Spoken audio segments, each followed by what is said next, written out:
How are you feeling? How long have you been here?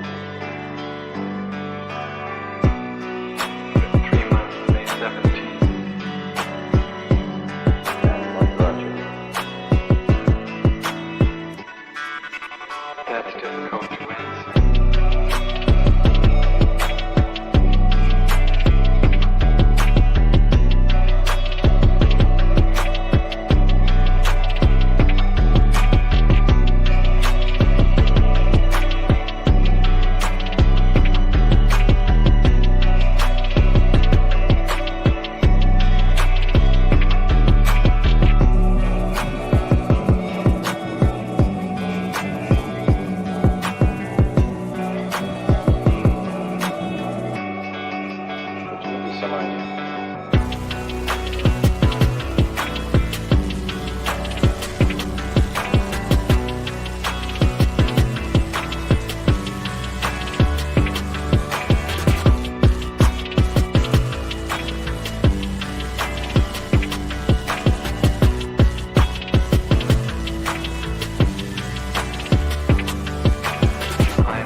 Eventually resulted in your being here in the hospital.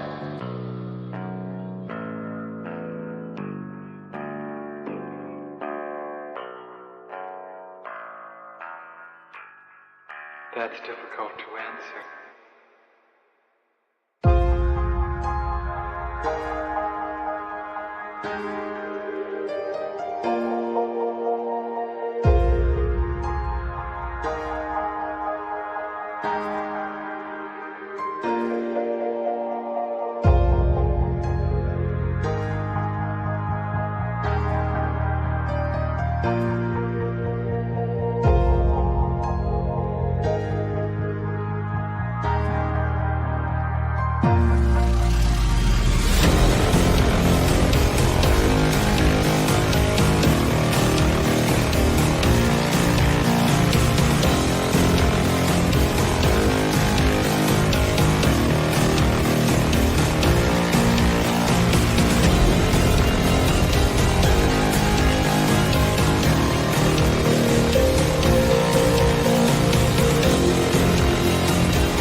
inside my head of crying hate of facing death.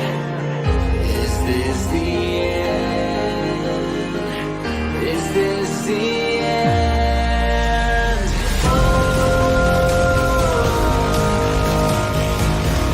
I'm burning in the stone.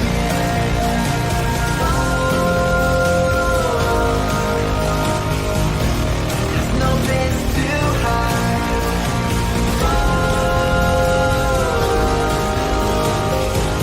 I'm burning in the stone.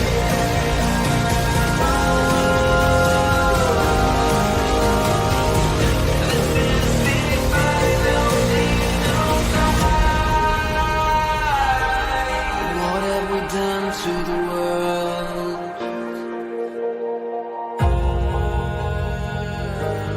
What have we done to the world?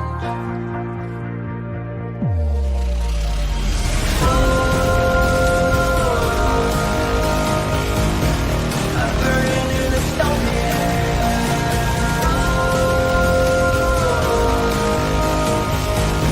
There's no place to hide.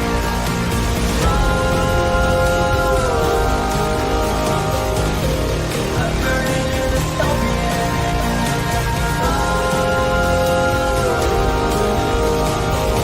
This is the final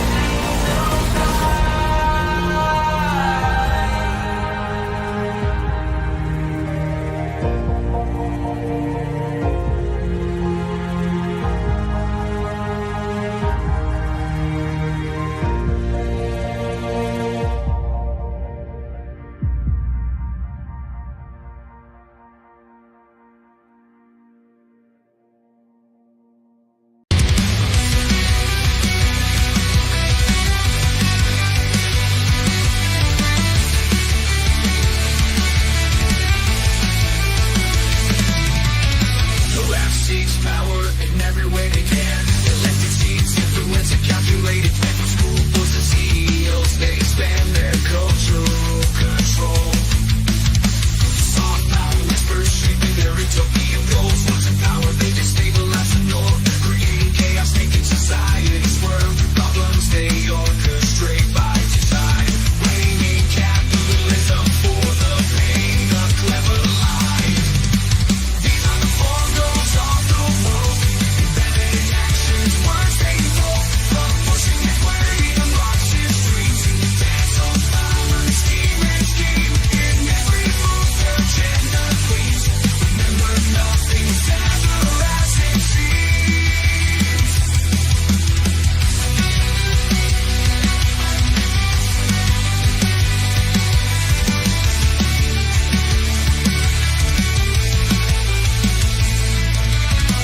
Next capitalism, they fiercely assail.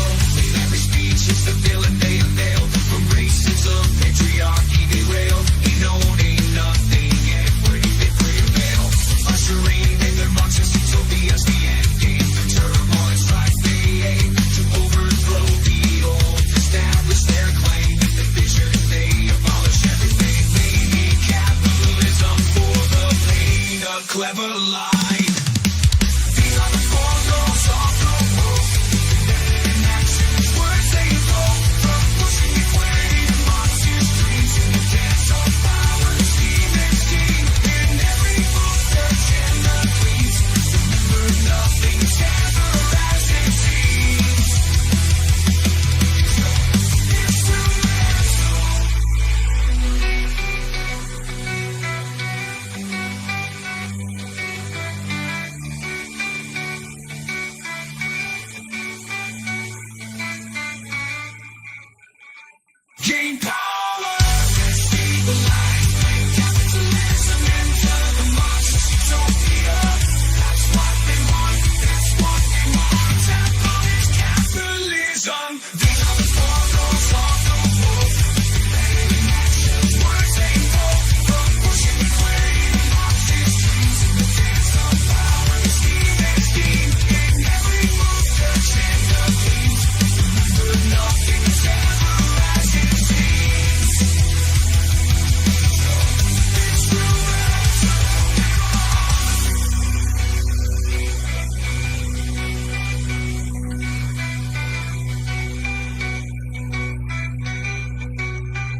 What up, everyone? Welcome to The Cult. The Cult is a show I stream Monday through Friday at 5 p.m. Eastern Time, where we talk about really whatever I feel like talking about, from complaining about the woke right to deep dives into the far left. We cover all aspects of things that I think are important in the world.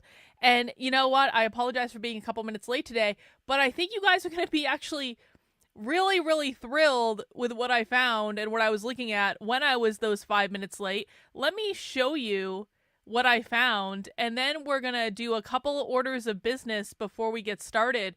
But check this out. Okay, so everyone knows, right? Everyone knows exactly. I'm right on time. I'm always on time. I am perpetually on time. I am never late. You guys are just early. That's the way it is. That's the rules of the channel. Okay, so everyone knows that, well, they started coming over in about 1937 or so, but really in earnest after World War II. The Frankfurt School, which was majority Jewish people, not all, but many, many Jewish Marxists, they basically got run out of Europe, okay? The Jewish Marxists got run out of Europe, and they had to go somewhere. And so where they came is Columbia University in New York City. And they took the Frankfurt School and they basically set up shop at Columbia. Yeah, I mean, the Frankfurt School were Marxists mainly, also Jewish. And they set up shop at Columbia University. This is why Columbia is basically the most woke school in the country. It's not Harvard, it's not Yale, it's not Princeton. It's Columbia by a mile and a half. Columbia graduates the most woke graduates. Columbia has an insane woke teachers school called Teachers College. They graduate the most leftist teachers. If you see Columbia University show up, you can be almost positive you're going to find a leftist there. That's why Columbia was ground zero for the campus protests that happened earlier this year, and they will always be ground zero for everything, because every time there is a socialist involved in something, there is also a Columbia University graduate involved in that thing. And this is something I've just seen true time and time again. Many of our favorite socialists have affiliations with Columbia University, okay? So Columbia University is a hotbed for this stuff. I thought I had found all the little centers at Columbia University, because I've been kind of like slowly researching them for a while. I didn't, though. I didn't. And this is sometimes tricky because universities have a lot of little academic centers in them that they hold speeches and those kinds of things.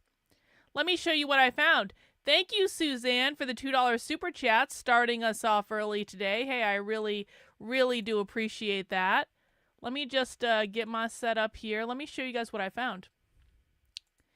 This is the YouTube channel for the Columbia Center for Contemporary Critical Thought. If I say the term critical thought, what does that sound like to you? If I find a YouTube channel from Columbia University called the Columbia Center for Contemporary Critical Thought, what does that sound like? What does that remind you of? Yeah, is that critical theory? I think it might be critical theory. It's probably critical theory. It's critical theory, right? It's critical theory. Critical theory is code for what? Socialism. Socialism. It's critical theory, so it's socialist. Yeah, it's queer. Yeah, well, queer is one of the aspects of critical theory, that's for sure. Yeah, so critical theory was basically the type of like analysis that was invented by the Frankfurt School and brought over to Columbia University. And apparently they're still alive and well, and they still have their own center. And how lucky for us, they're putting all sorts of effing videos on YouTube that I've never seen before. And check this out. This is a massive, massive treasure trove. These are really recent videos. We're going to watch a video today from 2 weeks ago. They're doing live streams on this YouTube channel. That means that we can do what we do to James Lindsay and crash their chat. This is a big score, guys. This is like We've got so much good content to watch. Renan, I missed the Carlin was right fun. Oh no. Well, thank you, Renan, for that, guys. As a reminder, one of the ways to support the work I'm doing is by setting in super chats. I have a $100 super chat goal on every show I do. That funds the amount of streaming that I do. So if 20 people on the stream send in $5, I already hit that goal. We are already 12% of the way to our goal. So thank you guys for getting us started. We appreciate that. So we've got a lot of stuff to catch up on, guys. We've got a lot of stuff to catch up on. There is so much content on this YouTube channel. Look at all this. Look at all this good stuff. This good socialist content that is being taught at Columbia University. And I couldn't help myself. We have to start with this one. Marx's on the Jewish question. You guys know I've been looking for good material to have leftists explain to us Marx is on the Jewish question, because this is my methodology, guys. I don't read primary sources. Well, okay, that's not true. I do occasionally read primary sources from the left. I do occasionally read the philosophy. But like in terms of my style of analysis, what I actually want to do is find leftists and socialists and communists today that are activists today explaining how they're interpreting this content to us. That's what I'm actually interested in. I'm not necessarily interested in the philosophy that was written 150, 200 years ago. What I'm interested in is which elements of the philosophy are the actual activists talking about? Which elements of the philosophy are they teaching? How are they teaching it? How are they interpreting it? What is actually making its way from the realm of academia and academic journals into the real world? Because just because something gets published in an academic journal does not mean it's actually being taught and practiced in the real world. Sometimes it is, most of the time it isn't, because academic journals have a lot of garbage in them. Okay? And so if we can't find evidence of a paper or an idea being taught in the real world, that means it wasn't actually that impactful on the left. If we can't hear the left parrot these ideas in the real world, that means they're not thinking about the ideas. But if we can find videos of them talking about these papers, talking about these books, talking about how they're applying the ideas in the world, then we know what today's activists actually believe. So I'm not so much interested in what Marx's on the Jewish question said, although certainly that's an interesting information. What I'm interested in is the leftist interpretation, the current modern day leftist activist interpretation of Marx's on the Jewish question. And that's what we're going to hear here. And there really aren't that many presentations. I've been looking at this stuff for a while. There really aren't that many videos about Marx's on the Jewish question. But to be quite frank, it's so hyper relevant that I want to talk about it.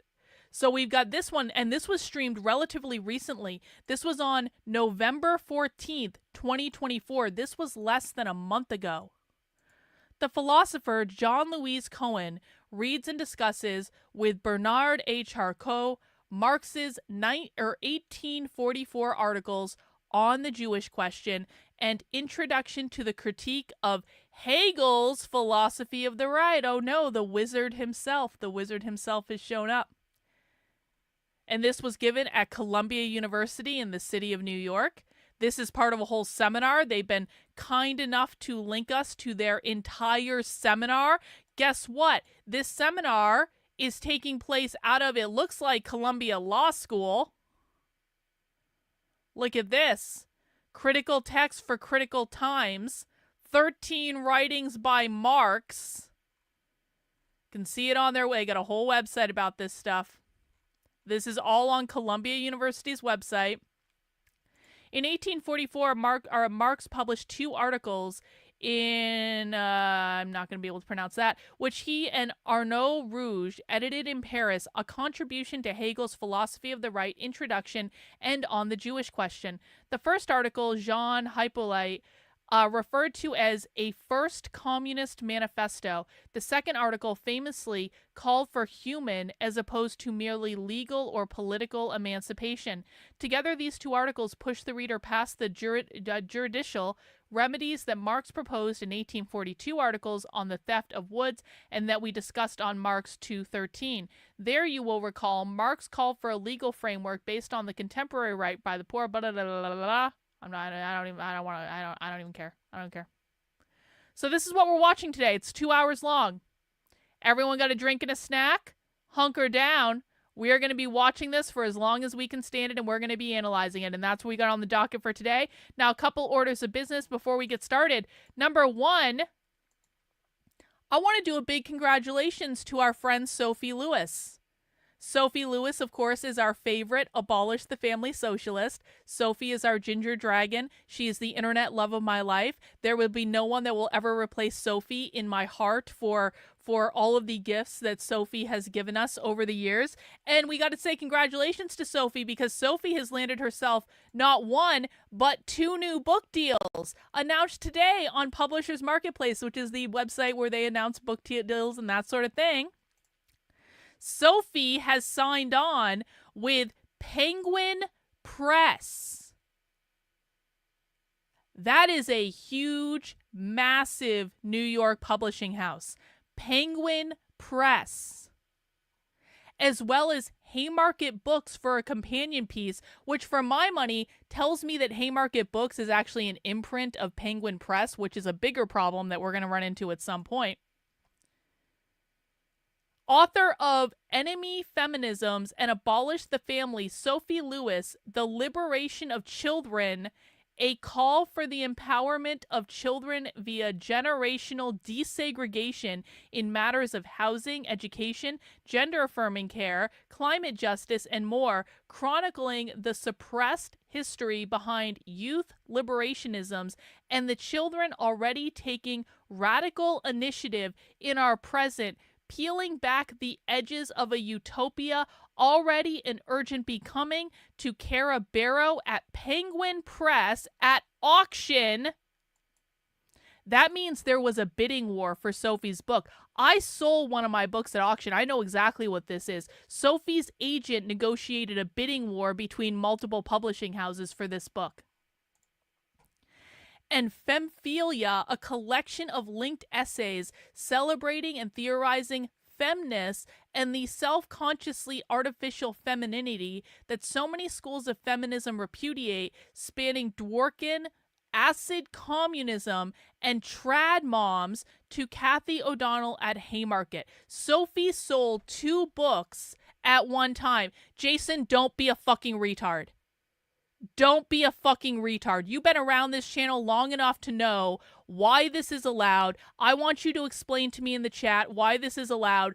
Don't behave like a fucking retard saying retarded fucking conservative things. And the reason I say that, guys, is every single person who has watched my channel for any length of time knows exactly why communists are allowed to engage in capitalism. Jason has been around my channel for a long ass time. Jason has watched a lot of socialism with me, and I know that he knows the answer to this. So Jason, let us know in the chat why communists are allowed to engage in capitalism, and please don't do this pawning conservative bullshit. It's so beneath us. It is beneath everyone on my channel that watches socialism with me, because you all know there is a reason for this, and only retard conservatives say this. So Jason, let us know you're not a retard conservative. We'll wait for your answer in the chat. The bigger thing that I want to talk about, though, is that Sophie is literally writing a book on children's liberation. This is going to be the greatest gift that Sophie has ever given us. This means Sophie's going to go on an entire book tour talking all about liberating the children from adult supremacy. I mean, I think this is really good news. So congratulations to Sophie. We will be looking forward to this, Soph. We love you. We appreciate your contributions. We will look forward to you going on a speaking tour talking about the abolition of parental rights. We're here for it, Sophie. We're here. We love it. I think it's great. Hey, Jason, we're still waiting for your answer in the chat, bro. We're still waiting. Don't think I'm going to forget about this. We're still waiting. Let us know that you actually pay attention, bro. moving on to my next order of business while we're waiting for Jason. So something funny happened as I was perusing the Twitter feeds of James Lindsay watching his epic hoax meltdown. And I'm not going to go into James today, but what I do want to point out is this. I just think this is so effing hilarious. As people know, Logan Lansing wrote a book with James Lindsay called The Queering of the American Child, and this is actually one of the things that kicked off the war against James Lindsay in earnest, because nowhere in this book do they mention capitalism. They wrote an entire book about queer theory, didn't mention that the goal of queer theory is to abolish capitalism once, which means, of course, Logan Lansing has no fucking clue what he's talking about. Now, the reason that Logan Lansing blocked me on Twitter is because I was literally replying to him with videos of actual queer Marxists saying the things that Logan didn't want to hear because it contradicts every single thing in his book. And then he called me crazy. You psycho, you're putting video clips of socialists in my feed? How dare you? And I want to point this out because Logan posted a picture of his book yesterday, and he said, I wrote this book and received 1/100th the backlash I am now receiving from the woke right for saying individualism, free speech, and property are great, and Marx was wrong. Well, wild. There's a reason that the left did not backlash against Logan Lansing's book, and the right are backlashing against him and James Lindsay and Konstantin Kisin and Colin Wright and Seth Dillon and anyone that's pushing this woke right bullshit, which we now all know is a complete and total hoax. There's a reason that Logan is receiving zero backlash from the left and all the backlash from the right. And it's actually very, very simple. And I explained it on Twitter today, but I just want to point this out. The reason that Logan Lansing is not receiving any backlash from the left for his book is because it is so removed from what the actual far left is saying and doing. It was so off the mark that the left doesn't even bother with stuff like this. In fact, when people like Logan Lansing and James Lindsay write books that are completely unhinged from what the left is doing in reality, they're not only not harming the left, they're actually helping the left. Because what they're doing is they're distracting the they're distracting the conservative right over here to say, here's your problem, conservatives, here's your problem. When in fact the left is over here doing something completely different, but the conservatives are looking over here saying, groomer. The left is over here doing something completely different, but the conservative right is so distracted by them because people like Logan Lansing and James Lindsay lie to them that all they're focusing on is over here while the left is doing whatever they want to do over here. That means books like Queering the American Child not only don't hurt the left, they actually help the left because they keep the right in a constant state of confusion and misinformation and distraction so the left can get away with whatever the flip they want. So why would the left backlash against Logan Lansing? He did them a service. He did them a favor. The reason that they're getting so much backlash from the right is the audience they're lying to. People don't like to be lied to, as it turns out.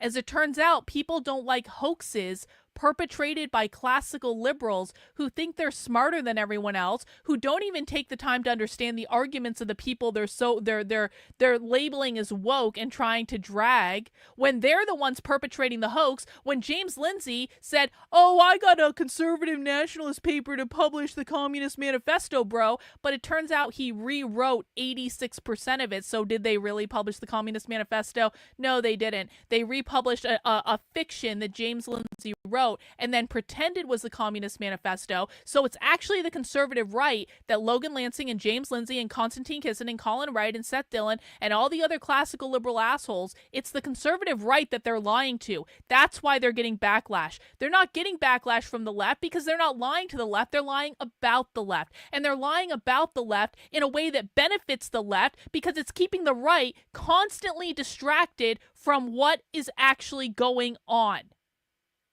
That's why, Logan. That's why.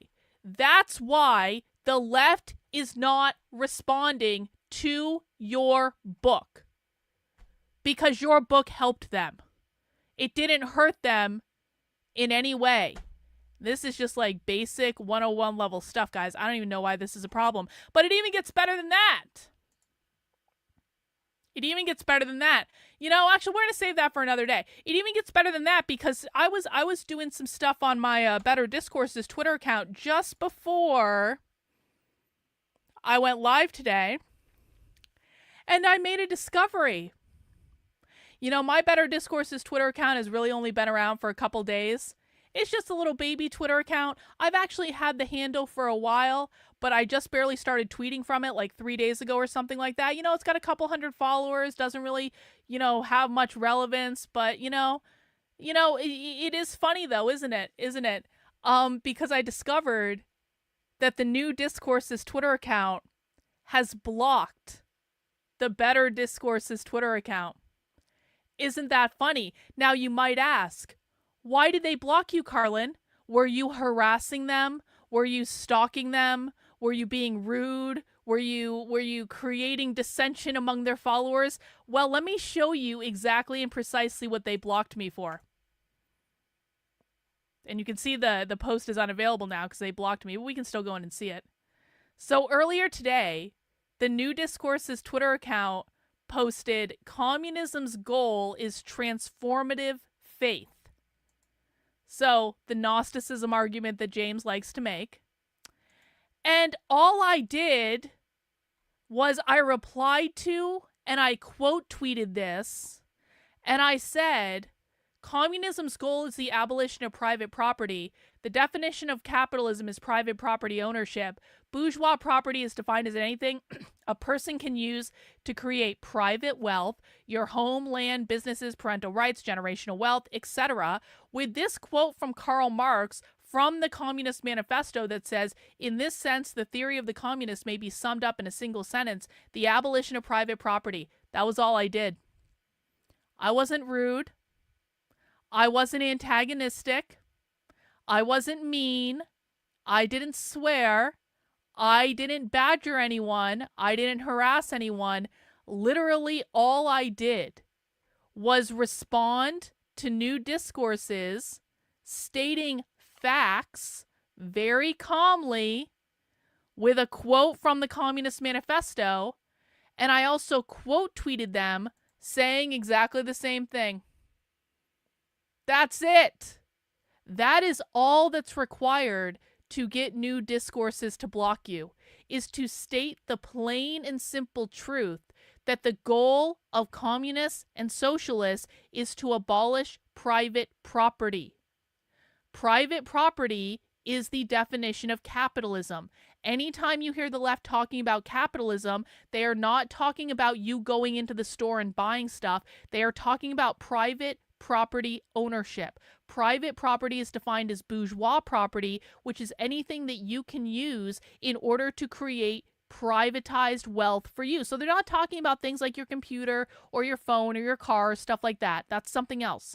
They're talking about things like owning a home, owning land, owning a private business, owning intellectual property, owning apartments that you rent out as a landlord. Your parental rights over your kids are also considered to be a form of private property because it allows for the passing of generational wealth, so that wealth stays privatized within the nuclear family. That's one of the reasons they want to abolish the family, one of the reasons they're always attacking parental rights. There are other reasons too. We'll talk about that another day. Your individual liberties are also considered to be a form of private property, so like your freedom of speech, stuff like that. That's a little bit more esoteric, but it is on the list of things they do define as private property. When they are talking about capitalism, that is what they're talking about abolishing. Private property ownership. All of this is a plain and simple fact. I have videos for days backing this up of real communists, real socialists saying it, including Karl Marx in the Communist Manifesto. And so when James Lindsay and New Discourses are tweeting out things to try to make Marxism and communism seem like a Gnostic conspiracy theory, communism's goal is transformative faith. No, it's not. And we don't need to be rude when we say this.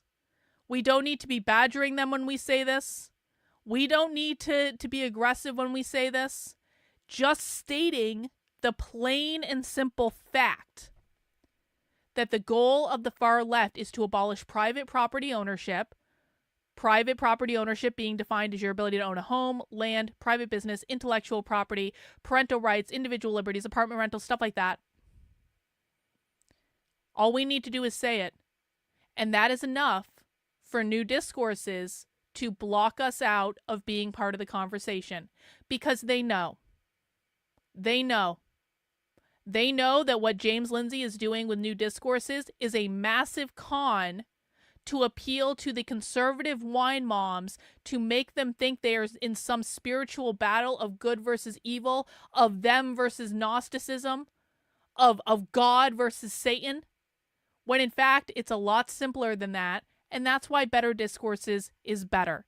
That is why we are better. And so if you haven't followed the Better Discourses Twitter account yet, and you just want plain evidence, primary source evidence, facts, videos, recordings, so you can hear what the far left thinks, so you're not beholden to some interpretation that James Lindsay is putting out there for you based on cherry-picked evidence, please follow the Better Discourses Twitter account. It is BETTR, no second E, because that's just the number of characters I had in the Twitter handle, BETTR-DISCOURSES.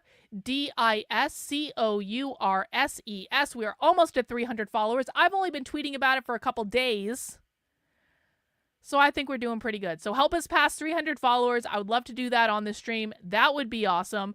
And you can get real information about the left that James Lindsay and New Discourses don't want you to know. Because never forget, guys, never forget that better is greater than new. Another way you can support the work I'm doing is by heading over to Karlyn, KARLYN.substack.com. And you can find even more information breaking down the far left over there. You can access the Woke 101 series if you're new to my work. You can also access this article right here that says, New to my work, start here. This gives you a list of things you can do if you've just discovered me, including taking the 4-hour crash course, How to Speak Socialist. This is a presentation that is completely free, available on demand, with dozens of clips from the far left that walk you through exactly and precisely what they think. So you don't have to take my word for it. This is not my opinion. I'm showing you video, I'm showing you primary source evidence, and I'm breaking down the language for you so you can see exactly and precisely what they think. You can also check out my re-education series, which has lots of great articles to give you kind of like an overview of what they think. And of course, if you're already here, you're already joining me for my daily live streams Monday through Friday at 5 p.m. Eastern, Saturdays at 6 p.m. for Socialism Saturday. And that's how you can get started with my work. If you appreciate what I do, please make sure you're supporting it by signing up for $8 a month, $80 a year. I am completely 100% funded by you. I cannot do this without you. So please make sure you're supporting the work I'm doing. And lastly, before we dig into the content for today, we have a new sale up in the Unwoke Art Store because it is the holidays, and I'm trying to help you guys get as much discounted holiday merch as possible. Either you're doing it for yourself, you're doing it for your loved ones, but we've got a great sale going on for the next couple days until Sunday evening. We are doing Dystopian Collection 25% off. I think it's until the 9th, until the end of the... I have to check the dates. I'm gonna have this through Sunday. So yeah, that should be through the 9th. So Monday is the 9th. So okay, the dates are fine. Anyway, here are the designs that are on sale. This is my dystopian collection in the Unwoke Art Store. All the merch with these designs on it are on sale for 25% off. You can get the Obey. These are all reimagined movie posters. So basically what I did is I picked out some of my favorite dystopian movies and I reimagined what a movie poster might look like for them. We've got Obey. That's an homage to They Live. Obviously, we have the 1984 one. I actually wear the 1984 design out all the time. I get so many compliments on it. One of my favorite ones is the Forget Fahrenheit 451 design. I really like that design. I think it's really cool. We've got the Animal Farm, Some Animals Are More Equal Than Others design. And we've got the Clockwork Orange Notice design, which is taking a little bit of liberties, but I think it's a really cool design. All of these are available on all sorts of different merch. We can go in and see the merch. We've got t-shirts, hoodies, sweatshirts, long sleeve shirts, tank top, bags, mugs, tumblers, stickers, posters, even journals, all sorts of great stuff. If you go into the t-shirt, you can see that these are available in different colors, so it's not just black. Got a couple other colors, and actually, if we go into the Animal Farm one, this one looks awesome in red. Check this out. This design looks so cool in red. My husband has one of these sweatshirts in red. He loves it. He wears it all the time. So all of this stuff is 25% off in the Unwoke Art Store until Sunday evening. And so stock up on your merch, and you're going to get a little discount, and you're going to fund the work I'm doing, which I really, really do appreciate. All right, who's ready to get into Marx? Who's ready to get into Marx's on the Jewish question? Oh, by the way, I wanted to go back to Jason because we did put Jason on the spot, and I did see Jason sent in an answer. It wasn't the correct answer. Jason, the question that I asked you that you have not answered yet is why are socialists and communists allowed to engage in capitalism? If you're going to do this owning the libs bullshit in my chat, which I've repeatedly asked you not to do, you're going to answer when you do it. Why are socialists and communists allowed to engage in capitalism? We will wait for Jason's answer before we get started with the stream today. So when we get started on the stream is really all up to Jason at this point. Let me just make sure he's still here.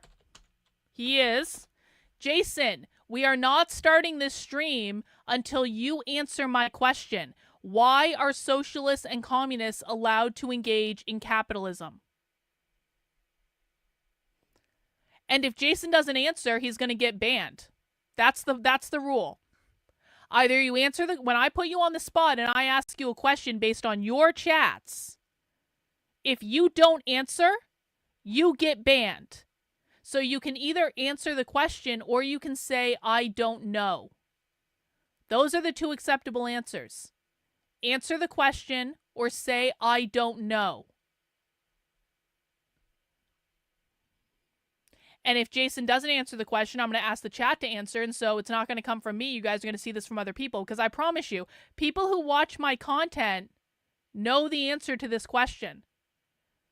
Veterans who watch my content, who've been around for a year or two, they know the answer to this question. Jason's been around a long time. He should absolutely know the answer to this question.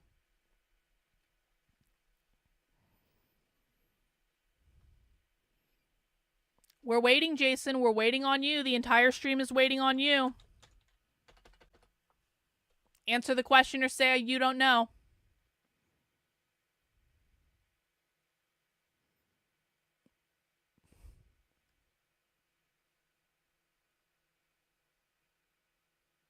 We are going to be delivering the answer for people who want the answer, for people who are newer. So stick around for a second. And I'm not going to give Jason much longer to answer this question. And by the way, Jason has already been banned on this channel one time, and I unbanned him out of the goodness of my heart and brought him back. So I don't really want to ban Jason again, but if Jason is not going to play by the fucking rules, if he's going to come in and shitpost in my chat on a really easy question that he should damn well know the answer to.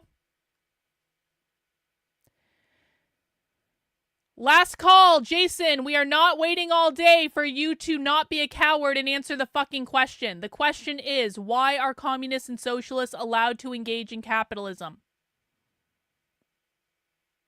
Jason, if you do not answer or say, I don't know, I'm going to permanently ban you from my chat. This is not a temporary ban. You're going to get another permanent ban. And I'm not going to unban you this time if I do this. So either answer the question or say you don't know.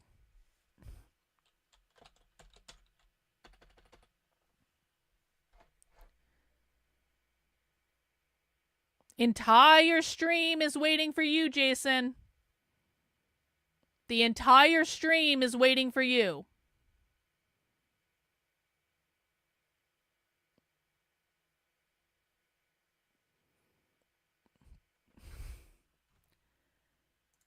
It is not because they're hypocrites. That is not the correct answer. All right, Jason, final chance. 10, 9, 8, 7, 6, 5, 4, 3, 2, 1. All right, Jason's getting permanently banned. Does anyone else in the chat want to answer? Does anyone else in the chat want to answer? Too bad. It's really too bad. It's really too bad. Goodbye, Jason. Permanently. Now let's see the actual answers. You can engage in capitalism in order to advance a socialist cause. They can use capitalism in order to defeat capitalism. It's about the system that they live in. Socialists are allowed to participate in capitalism because they are forced to live under capitalism and they can use it to try to overthrow capitalism. Socialists engage in capitalism because it's the oppressive system they're living under. They are allowed to participate in it to dismantle it later. Communists are self-funded. They are allowed to make money to use it towards the struggle to abolish private property and overthrow the communist government. Because they exist under capitalism and they can use the money to help support the cause. You are allowed to use the capitalist system if you are stuck in the oppressive capitalist system. Communists allowed to engage in capitalism to survive in it. As long as they don't benefit to propagate capitalism, they have to continue to abolish it. They can use capitalist methods to achieve the end of capitalism. That's what it is, guys. They have to use the current system in order to dismantle it, as it is the system they currently live in. No. You're not listening either, Andrew. You're not listening. I already told you. Do you want to go the same fate as Jason? Because I don't fuck around. I already told you it's not that they're being hypocrites, and now you're acting like you're ignoring that answer. So, Andrew, please tell me your interpretation of the answers that we just gave you. Why are communists and socialists allowed to participate in capitalism? We literally just answered the question, and you're still pretending we didn't answer it. They justify it because we are all forced to live under capitalism, and they use the master's tools to destroy the master's house.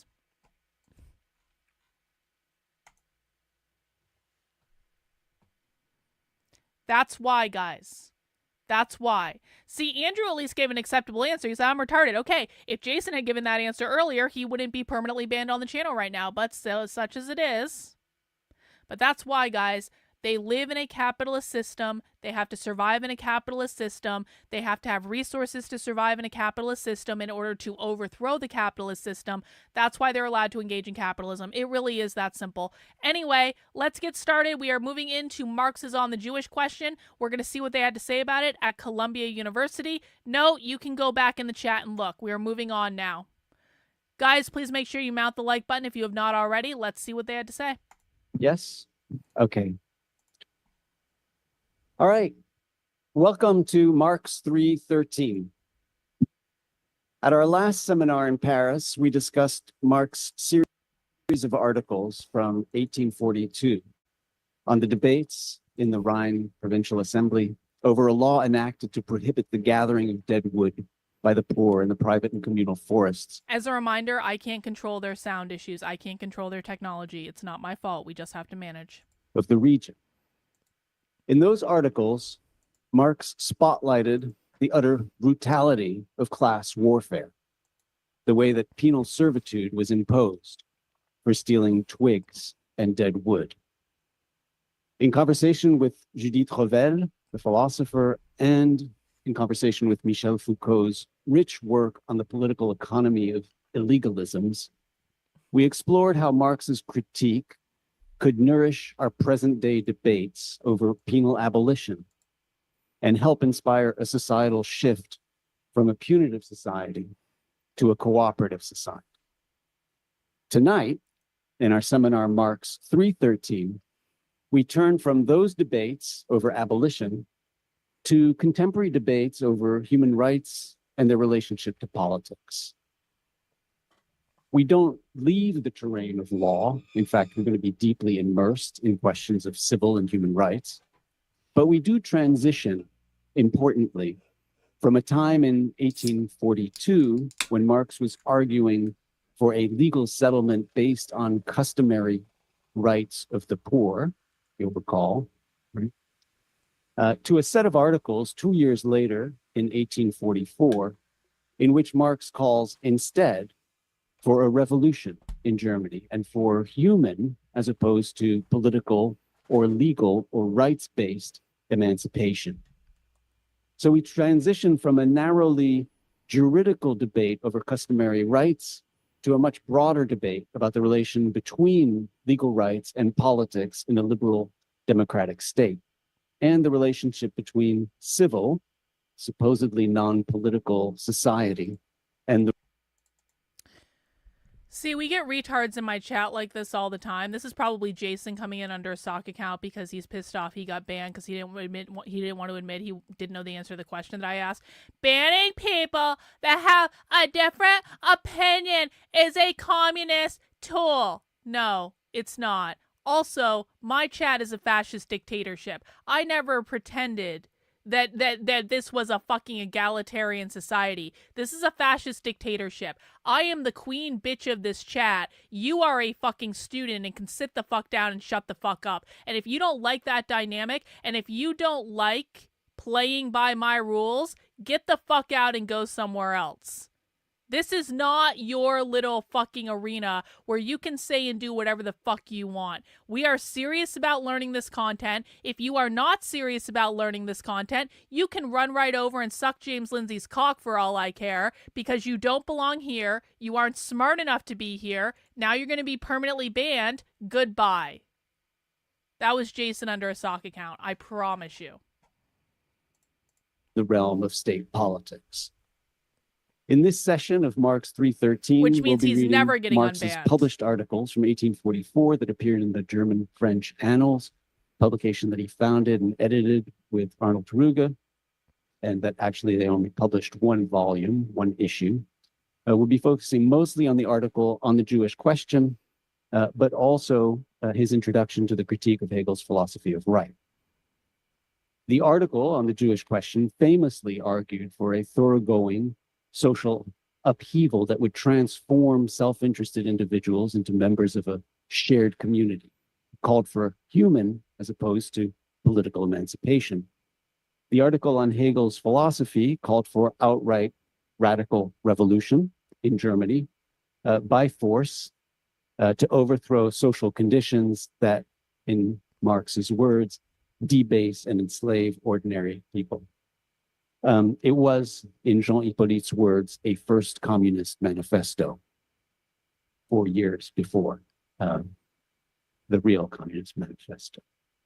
Now, to read these texts, and especially on the Jewish question, we have the great privilege of having with us Professor Jean-Louise Cohen of Columbia University, who will be presenting these materials and actualizing them for our current moment.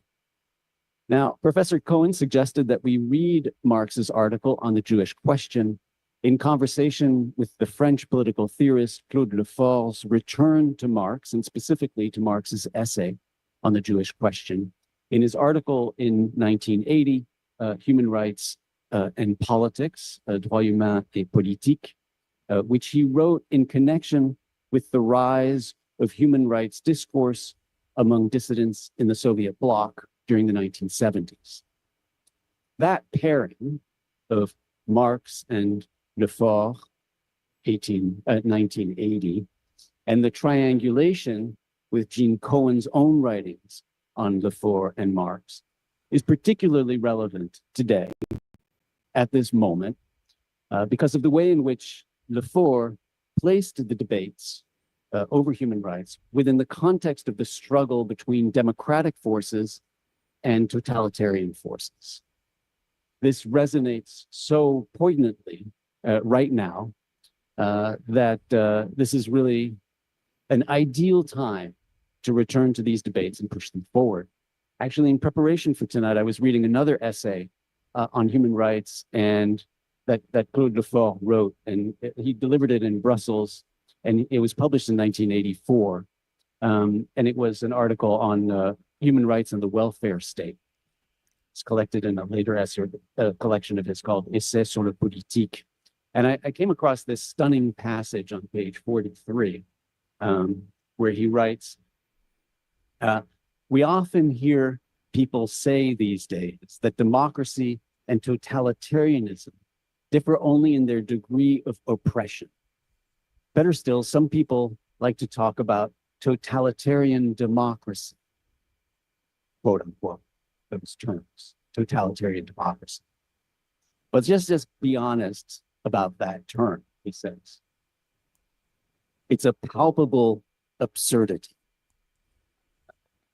So Lefort then kind of goes into, critiques the the possibility of the idea of conjoining totalitarianism and democracy, or this idea of totalitarian democracy. I fear that we're going to really need to re-examine these matters more and more in light of the large popular majority for President-elect Donald Trump in the last elections and his announcements Ooh. this week of his cabinet, including Matt Gaetz for Attorney General, Pete Hegseth for Secretary of Defense, Tulsi Gabbard for Director of National Intelligence, and I just hear John F. Kennedy Jr. for Secretary of Health.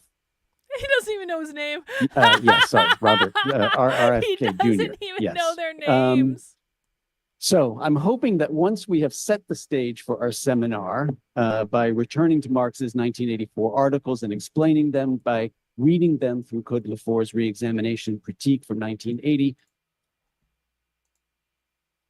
He just called them Marx's 1984 articles. What a Freudian slip. These articles are from the 1800s. They're not from 1984. He just called them Marx's 1984 articles. Look, they even have in the description. Hang on.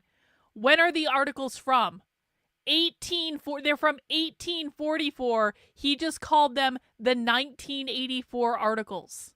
Stage for our seminar by returning to Marx's 1984 articles and explaining them by reading them through Claude Lefort's re-examination critique from 1980, by discussing the place of human rights discourse in democracy and politics, and considering Lefort's work on democracy and totalitarianism. That's funny. We'll also be in a good position today in this seminar to address the current conjunction of the relation between democracy in this country and the threat of authoritarian government.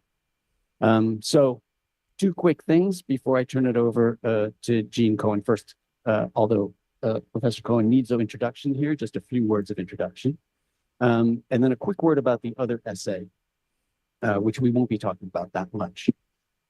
So I can't think of a better guide for us for this seminar on these materials than Jean Louise Cohen, the Nell and Herbert Singer Professor of Political Theory and Contemporary Civilization in the Department of Political Science at Columbia University.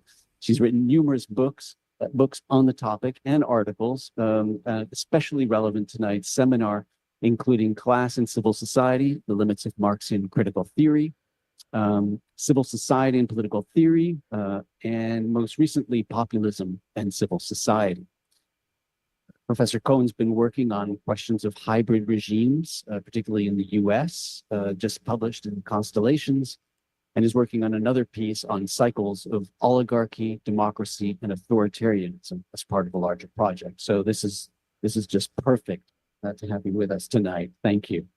And so in conversation with the Lefort essay, Professor Cohen will actualize the import of the 1844 article for our current political situation. I recommend, if you haven't, the brilliant essay that she's written and will be drawing from today, that's on the website, on the 1313 journal, as well as another background introduction and a short article by a master's student at the École des Hautes Études, Anissa Braham, on Claude Lefort, which is really good.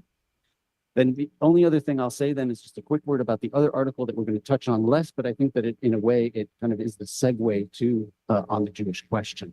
And that is the introduction to the very dense work that Marx had done on Hegel's philosophy of right, his critique.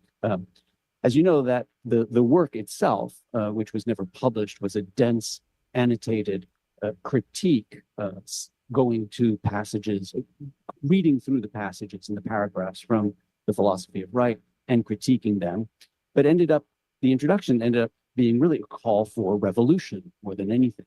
And it was a somewhat remarkable piece of political praxis, but in a way, it's set up on the Jewish question. So that's what I just wanted to say quickly, since Professor Cohen's going to go right into on the Jewish question. So as you know, in the piece, there are really three steps. The first one is Marx kind of affirming the Feuerbachian critique of religion, but then saying that what that means is that we need to critique civil society. We need to critique the human sphere. That was the whole point of that. And then the second point he makes is that instead of critiquing the German human sphere of politics, we need to critique, which is anachronistic in his word, we need to critique the political philosophy, Hegel's political philosophy, particularly of the German state. And it's in that third step, that he really sets up the conflict that's at the heart of On the Jewish Question.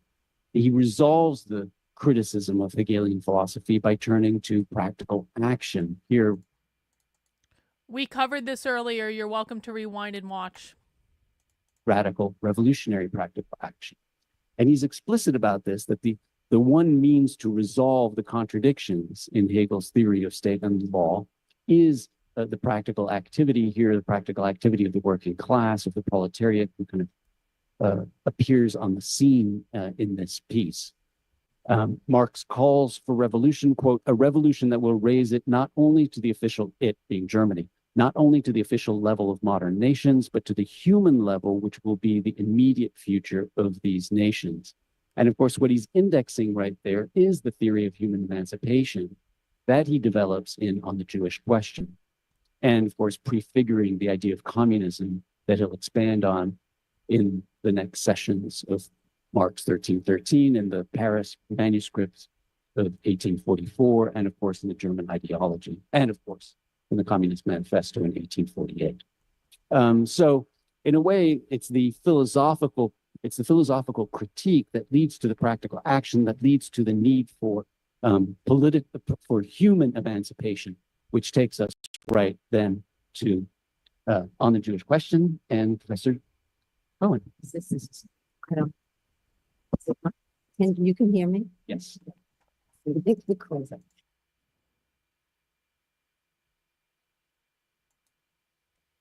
If we had to guess, what would we guess as this person's ethnicity?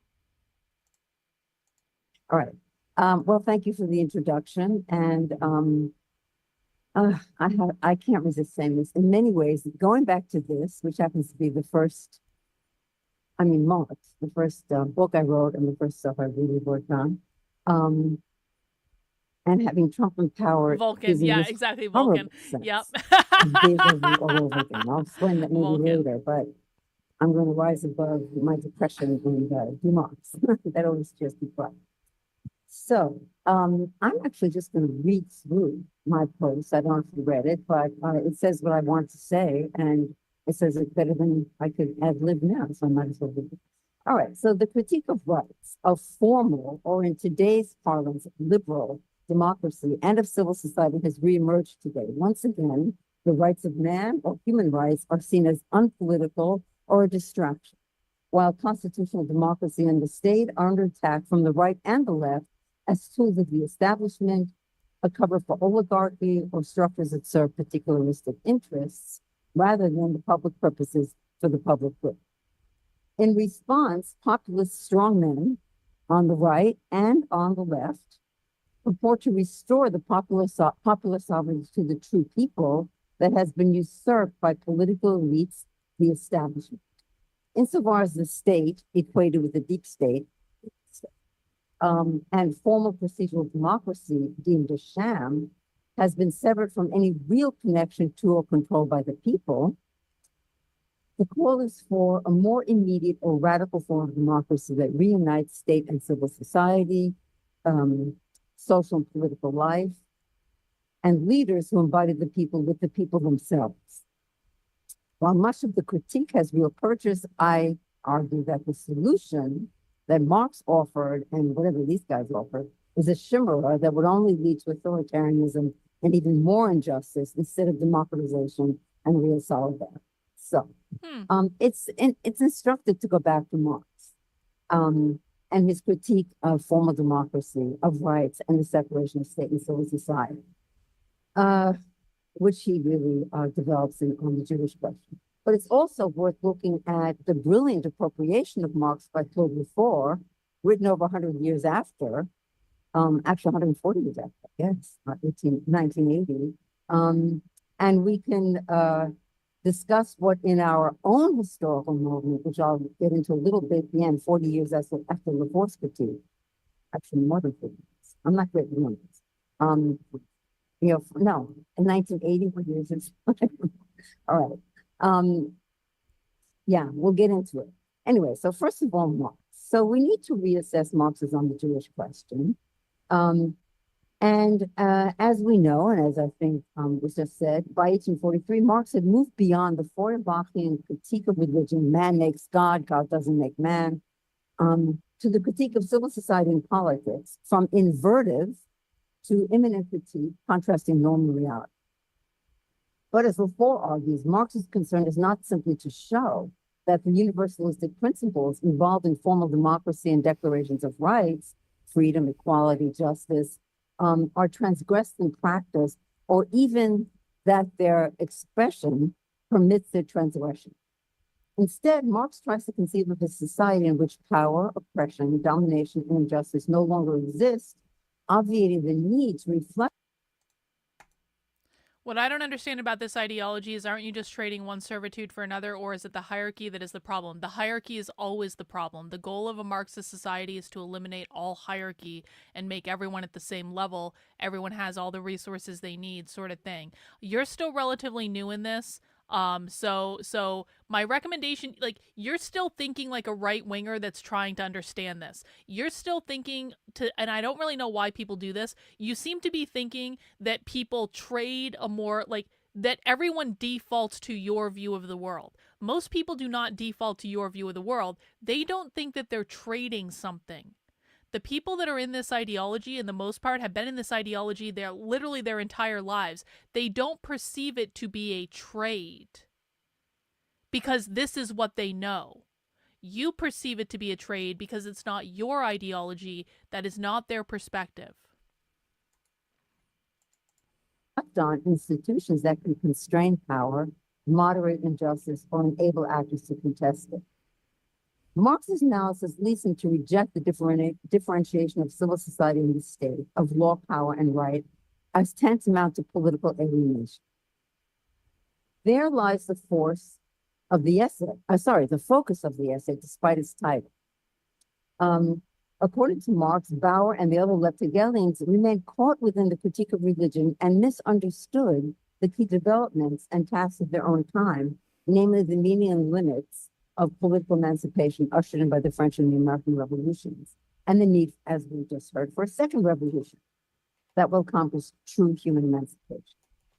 He does note that political emancipation is real, practical, and entails great progress.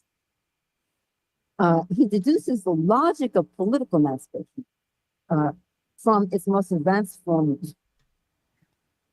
then, namely in the United States and the American states, the creation of a formally democratic state, replete, we're talking about the logic of it, replete with a full panoply of civil and political rights, not that these were achieved there, but rights of man and the French declarations for all citizens and individual members of civil society. Political emancipation involves the democratization of the state, giving all citizens in principle. Political emancipation involves the democratization of the state. What does that mean? I know that this is boring. We need to listen carefully, though.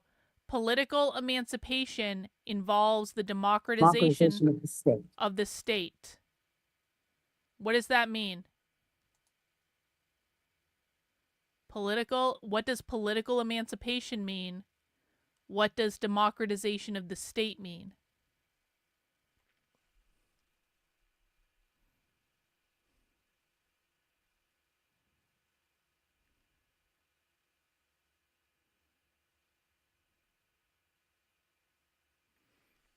Anytime socialists use the term democracy, they're not talking about the system we currently have. They're talking about socialism. They're talking about the emancipation of the people from capitalism because they believe that the Constitution was based in capitalism. They believe our current form of government is based in capitalism. They believe the Electoral College, the Supreme Court, the Senate, all these things are based in capitalism. They want to emancipate the people. That is what the political emancipation is. Emancipate the people from these oppressive capitalist systems that we are living under and democratize the state by turning it into a socialist state. They're not trying to abolish the state. They're trying to abolish the capitalist state and replace it with a democratized state. Anytime you hear the term democracy, they don't mean what we currently have. They mean the future socialist utopia. Lots of people got that right in the chat. Let's keep going. Giving all citizens, in principle, equal access to participate in popular sovereignty through standing for and voting in elections. Giving all citizens equal access to participate. That is part of their vision for the future socialist utopia. It essentially means everything is direct democracy where everyone can go and participate in every part of the process, which they don't believe we have now because of things like the Electoral College, because of things like the Supreme Court, because of things like the Senate that are not representative democracy. Or direct democracy, rather. That's the foundation of their socialist state. And its differentiation from civil society, itself constituted by sets of rights, and the principle of equality before the law, in which the rights of man protect the individual's everyday material, spiritual, and intimate and other freedoms deemed private. As indicated through imminent critique, Marx articulates the universalistic principles of the free, self-determining political communities of citizens and of autonomous, self-determining individuals interacting with each other in civil society with equal right to social justice, satisfaction, and solidarity. But his argument is that these principles cannot be realized in the institutions and dynamics of modern bourgeois civil society, which he inflates. We are in modern bourgeois civil society, where they're saying we can't achieve this democracy in the modern bourgeois civil society. They're talking about what we already have. Or through political emancipation. Political emancipation entails the emergence of the state as a formally democratic domain, freed from extrinsic particularistic limits and qualifications, and civil society as a private sphere, freed from politically imposed and legalized social and status hierarchies. This is the logic. Political emancipation creates equal political rights of the citizen, the universalistic norms of citizenship, sovereignty of the people, autonomy, equality, democracy, etc., and assures at least the formal legal recognition of the individual as a citizen and as a rights-bearing person. Why doesn't this matter? See, this is the mistake the Groypers make. The Groypers think, if it doesn't have tens of thousands or hundreds of thousands of views on the internet, it doesn't matter. No one's listening to it. How many views does this have? If this doesn't have tens of thousands or hundreds of thousands of views, it doesn't matter. No one's listening to it. That's what you guys think. Why is that wrong? Why is that wrong? And the real thing is, the Groypers are going, no, this is boring. I don't want to watch this. This doesn't even have any views. This isn't relevant anyway. 10,000 subscribers on this YouTube channel, has less than 1,000 views. Why does it matter? They do most of their organizing offline. What we are watching right now is being taught at every major university. What we're watching right now is literally coming from the Ivy Leagues. You can see exactly what they're teaching. They're teaching this to kids in classes. They've been teaching this for years, decades, multiple classes a year doing this stuff. This isn't about internet views. This has nothing to do with internet views at all. They don't care if it gets views on the internet. They are teaching it in the universities. And they have been for God knows how long. So it doesn't matter in the slightest how many views it gets on the internet. The internet is the tool that we have to be able to get a peek inside what they're teaching when they don't think that people like us are watching because it's long and it's boring. Enjoying equal protection of the law, disassociating status and right. Again, in principle. So political emancipation means, for example, there can be no religious tests, no religious qualifications for citizenship or rights to vote and participation in popular sovereignty.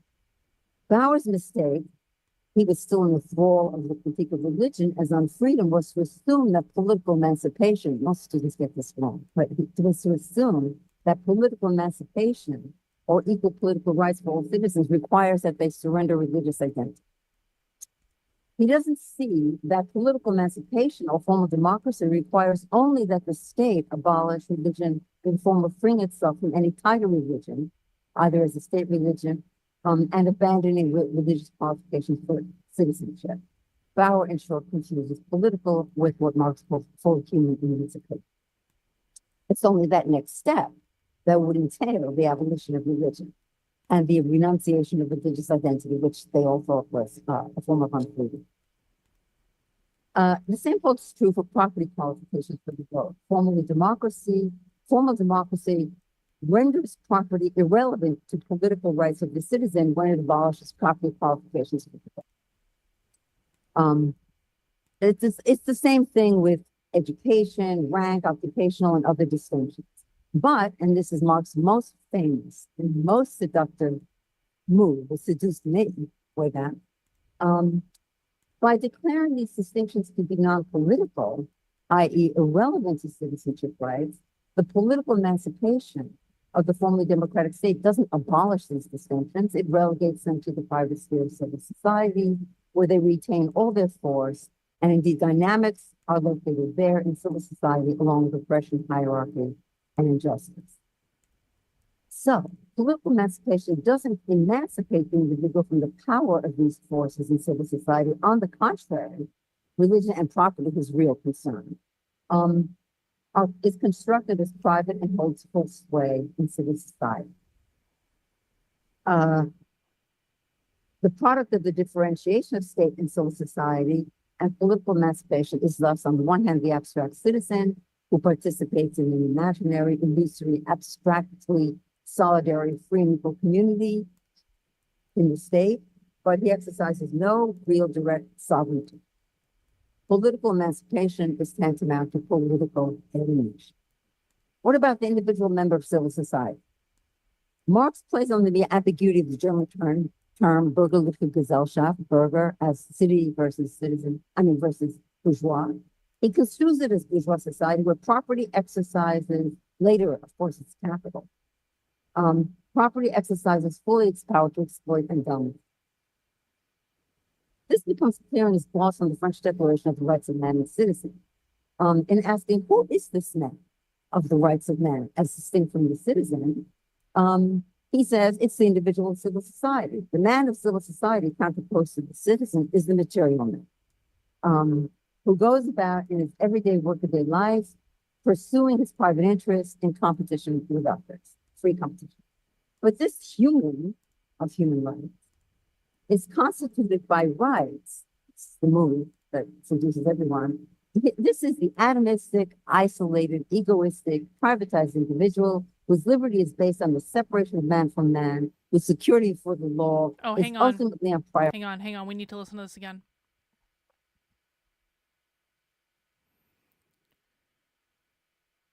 Hang on, I just need to listen to this again. Constituted by rights. It's the move that seduces everyone.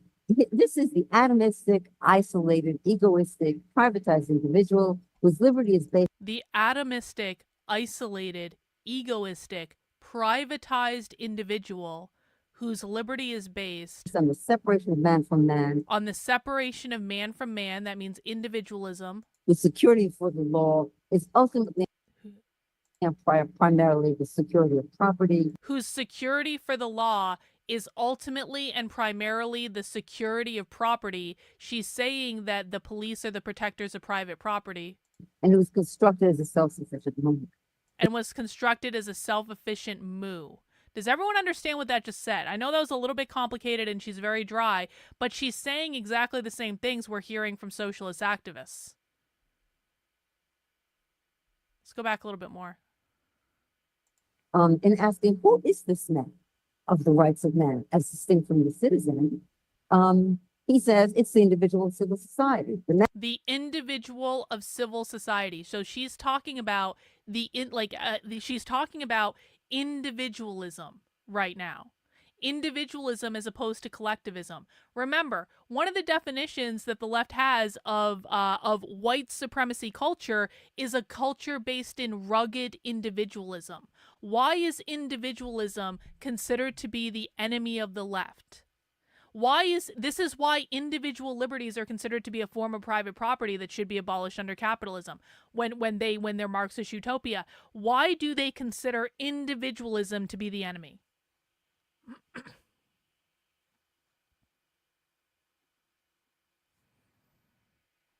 Bobby, I don't care about your personal opinions. I care about what the left thinks. Why does the left think that individualism is the enemy? Because you can't have individualism and socialism at the same time. This is about individualism versus the collective. The reason we're going slowly, guys, is I need everyone to know what this sounds like in the real world. So we're breaking it down and explaining it, but you're going to listen to her say it. This is what this sounds like when it's done in the real world. They are a collective. Individualism upholds meritocracy. Meritocracy upholds hierarchy. All hierarchies are created by capitalism. It goes against the collective. Individualism creates not inequality, what is the correct word, Froggy City Dave? It's not inequality. Try again. I want to see a new answer from you in the chat. Individualism does not create inequality. Individualism creates something else. Please update your answer. No, that's not how this works. That's not how this works. Those are two opposite things. They don't exist. Andrew, you're not listening to what the left's definition of capitalism is. Andrew, I need you to explain to me what the left's definition of capitalism is. We're not going based on your... Guys, for everyone that's new, I need to be really, really clear about this. No, we shouldn't push back against their language. Do you want to know why? It doesn't fucking work. It doesn't fucking work. Bobby, you just showed up here like 3 seconds ago. You don't even know their language yet, bro. You don't even know what their language is yet. You don't even understand them. You don't understand who the players are. You don't understand who the activists are. And you know what? Everyone was a beginner at some point. So I'm not trying to rag on you for being a beginner, but you're already trying to change things when you don't even understand the thing you're trying to change. If you do not understand the language of the left, then it might make sense that you might think, why are we even accepting their language in the first place? Because they're fucking winning. They've been winning for decades. They've been doing this for a century while you guys have been sitting on your asses and not learning about them. They are winning. They are winning dramatically. They are in the power position. They control everything. You complaining about their language isn't going to do shit. It's just going to allow them to win more. Your strategy means we lose. So instead of continuing to execute what is inevitably a losing strategy, can we just learn what they think and what they believe without inserting our own fucking personal opinions? Because your personal opinions don't matter. Andrew's personal opinions don't matter. My personal opinions don't matter. The only thing that matters is what the left believes, and that is what they are executing. That is what they are acting on, and they are winning, and there is nothing we can do to stop them if we don't start learning what they're fucking doing.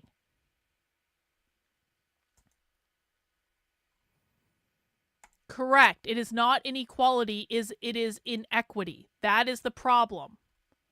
It is never about equality. The left does not want equality. The left wants equity. Individualism creates inequity.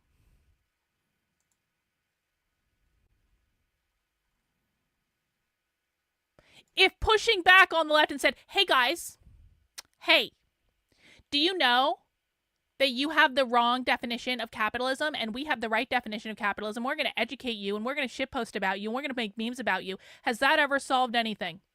Has it accomplished anything? Hey guys, we think individualism is good and you think individualism is bad. Can we have a conversation about this? Hey guys, do you mind not changing the definitions of words that we like? Can we please have an agreement that you're not going to do that? When has that ever actually accomplished anything? The answer is never. It's literally never accomplished anything. Individualism creates inequity. Hey, thank you for saying, I like it even better when you pay me money when you're wrong. Thank you. Thank you, Foggy City Dave. I appreciate you. The idea of debating them and finding common ground sounds like a good idea, but try it in real life. They just laughed and waste your time. It's too late to argue with them. They're not interested. They have no incentive to change. There's no reason for them to change. They're winning. They control everything.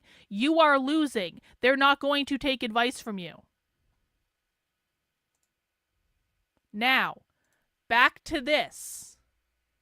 She is describing individualism when she's saying this. I need everyone to pay attention. She is describing what they believe about individualism. Man of civil society, counterposed to the citizen, is the material man, who goes about in his everyday workaday life, pursuing his private interests in competition with others. Pursuing his the individualist pursues his private interest in competition with others. But this human of human rights is constituted by rights. It's the move that seduces everyone. This is the atomistic, isolated, egoistic, privatized individual. The atomistic, isolated, egotistic, privatized individual. Whose liberty is based on the separation of man from man. Whose liberty is based on the separation of man from man. That means a society based on individualism where they are in competition with each other. Whose security for the law is ultimately primarily the security of property. Whose security for the law is primarily the security of property. That means the police are the protectors of private property. It's not about human beings. It's about property. And who is constructed as a self-sufficient moment. And who is constructed as being self-sufficient. That means individualism, privatized individualism. Andrew, if you continue to put really unhelpful comments in my chat, I'm going to ban you from continuing to chat. This is not helpful. You don't know anything about this woman. This is completely fucking unhelpful, and I want it to fucking stop. Stop making shit up. How do you defeat them? I've only done about 8,000 videos on that. Bobby, you can refer to my Substack where I have multiple articles and multiple videos saying this exact thing. You can refer to the clips on this channel where I have multiple videos saying this exact thing. How do we defeat them? You sit your ass down and you listen and you learn. That is how. If you are unwilling to sit your ass down, to shut up, to unlearn everything you've learned from your bullshit conservative influencers who have lied to you for years and years and years, if you are unwilling to listen to the left, to understand how they see the world, to understand their language, to understand their tactics, to understand what they believe. If you're unwilling to learn this, you are going to lose, and there is nothing else that I can give you. Your job on this channel is to sit your ass down and listen and learn and ask questions and learn as much as you can about them. That is what we're doing here. When you achieve fluency in the language of the left, you will know exactly what you need to do. But you are brand new. I'm not going to give you any tactic because, Bobby, what you are showing me continually today is that you are unwilling to sit down and listen and learn. Why would I give you any tactic to do if you are unwilling to learn who your enemy is? What execution could you possibly do if you have no fucking clue who your enemy is?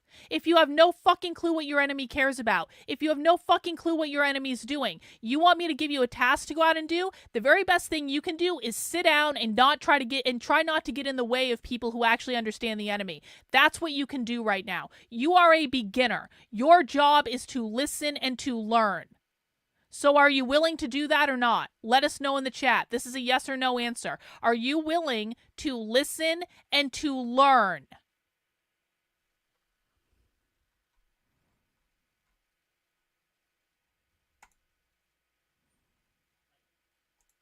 Debating with people never changes their mind. It's a waste of time. Focus on those who have not made up their mind. There are few in the world. Yeah, that's true enough.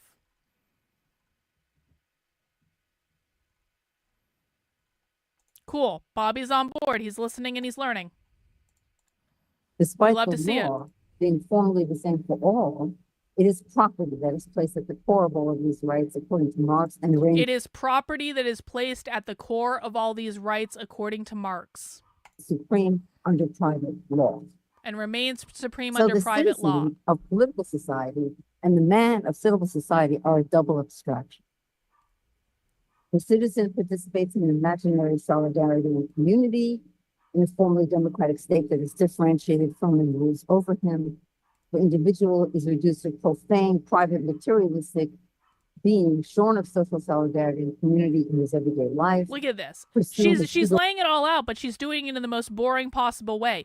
The individual, she's talking about the capitalist society. The individual is reduced to profane, private, materialistic being. She's calling the individual under capitalism a profane, private, materialistic being. being shorn of social solidarity and community in his everyday life, pursuing his egoistic interests in a bourgeois economic civil society, a struggle which is this double abstraction obscures domination which split. Marx concludes that the principles enunciated with political emancipation, as I said before, can't be realized in the terrain of the differentiation of state and civil society. And so what he argues for is a second revolution that will transform the core of civil society, realize full human emancipation by differentiating state and civil society. And he ends the essay, well, part of this is, so that the individual absorbs the abstract citizen into himself, no longer separating social power from himself as political power. So despite noting the progress in emancipation accomplished in the democratic revolutions of the 18th century, Marx deems the civil and political freedoms to be ultimately ideological and elusive, obviated by and concealing structures of domination and power in civil society. And the state.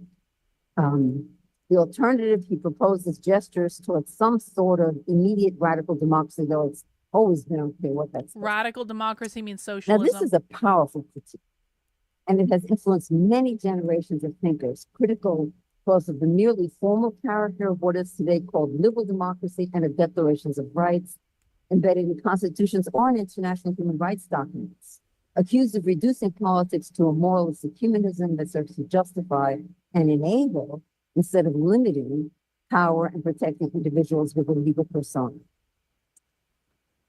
There have been different answers to just who the human, the man. Hey, Rottweiler, thank you for the member chat. Thank you for being a member of the channel for 10 months. The objective isn't owning those who are lost to Marxism. The objective is educating ourselves first and reach those who can still be reasoned with. Well, yeah, I mean, that's exactly true. Our goal is to listen and to learn as much about the left as possible, to learn how to break down and explain what the left believes and what they're doing to normal people in plain English, and then to go out and teach as many people as possible. It is not to deprogram people from the cult. It is not to reason with socialists and communists. It is not to try to debate them or barter with them or any of these things. They are the enemy. They are indoctrinated into a cult. They cannot be reasoned with. The only way you can defeat a cult is by educating yourselves about what the cult is doing and what the cult believes, and educating as many people around you so they become inoculated to what the cult is doing. And the subject of the rights Whoa! Dragon Balls! Shit! Thank you, Dragon Balls. Very generous super chat. I wasn't expecting that today. Let's get this goal out of the way. I don't want Karl to end the stream early because citizens of Retardia, who are being profane individual human beings, enjoy your time in the gulags yelling, "Why don't you leave if you don't like capitalism?" as you eat your rations. Yo! Dragon Balls, thank you. I was actually just thinking in my head, I was like, this goal is not getting met today, but there we go. The goal is met. Thank you so much, Dragon Balls, for that. Beautiful, beautiful. I love to see it. Now let's continue. It is, and depending on whether it comes from Marxists, it's the business. Communitarians, it's the atomistic individual. Feminists, it's the male. Critical race theory, it's the white man. Post-colonial theorists, it's the white, She's literally laying out all of the Marxist ideologies and the enemies of the Marxist ideologies. Listen to this.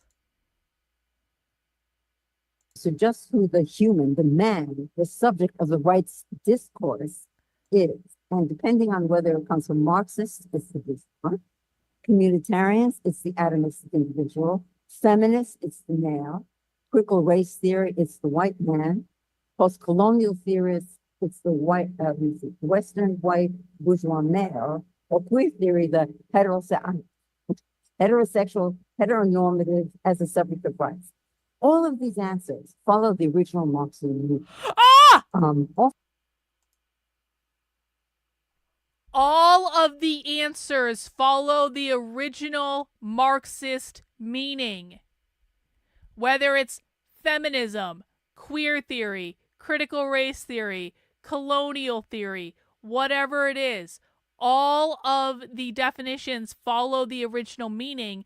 The original meaning relates back to private property ownership, the privatized individual. Does everyone understand that? All the different critical theories, it is all the same. It all is the same attack on capitalism. It's attacking capitalism from multiple different angles. You got all these critical theories, but their enemy is the same. It's private property ownership, which is their definition of capitalism. It's the privatized, individualized man. That they don't want to be an individual. They want to be part of the collective. I'm gonna clip this later. I'm gonna mark it right now. But does everyone understand this? Yeah, this is why we watch the boring stuff. It's boring as hell. But this is where we get the good stuff, guys.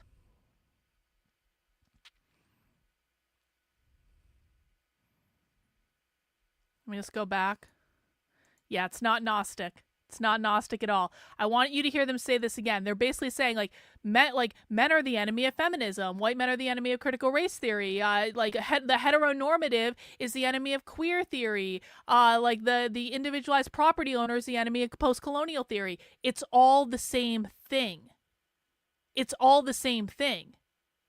And it really has nothing to do with being men or white or any of those things. It has to do with being an individual, a privatized individual with private property that is going to allow you to have privatized individual wealth, because it's the individual wealth that creates a hierarchy, and it's the hierarchy that socialist communists want to eliminate.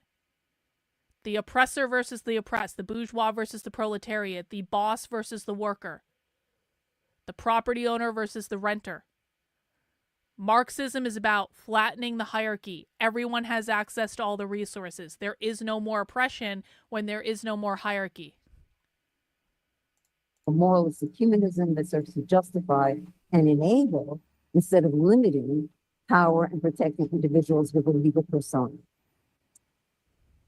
There have been different answers to just who the human, the man, the subject of the rights discourse is. And depending on whether it comes from Marxists, it's the discourse. Communitarians, it's the atomistic individual. Feminists, it's the male. Critical race theory, it's the white man. Post-colonial theorists, it's the Western white bourgeois male. Bourgeois means property owner. Heterosexual, heteronormative as a subject of rights. All of these answers follow the original Marxian movement. Often with less talent, as Lafon noted, insofar as they reduce right and law to power and to quote before, as Bernard said, lose the ability to differentiate democracy from autocratic or totalitarian regimes before its key concern. So the question is, was Marx right? Did he get it right? Is his analysis of civil society folding with democracy and human rights correct, or is it one-sided in a somewhat counterproductive way? According to Lafon, their answer is yes and no. So we move to Lafon. Coming from within the Marxist tradition, Lafon's post, not anti, but post-Marxist. How would you explain nuclear families during the periods without private property? There has never been a nuclear family in a period without private property, is what the answer is. Because again, Bobby, you're not going based on their definitions, you're going based on your definition. The nuclear family was created by capitalism, which is private property ownership. Therefore, there has never been a nuclear family without private property ownership or capitalism. The nuclear family is the reproduction of capitalist values in which wealth is privatized. In the Stone Age, wealth wasn't privatized. There were no banks in the Stone Age. There was no money in the Stone Age. There was no private property in the Stone Age. Everyone had access to all the resources in the Stone Age. There were no borders in the Stone Age. There was no capitalism in the Stone Age. There was no nuclear family in the Stone Age because the nuclear family is the privatized Fordist, I'm using their language, not mine, nuclear family in which wealth is privatized and kept out of the collective.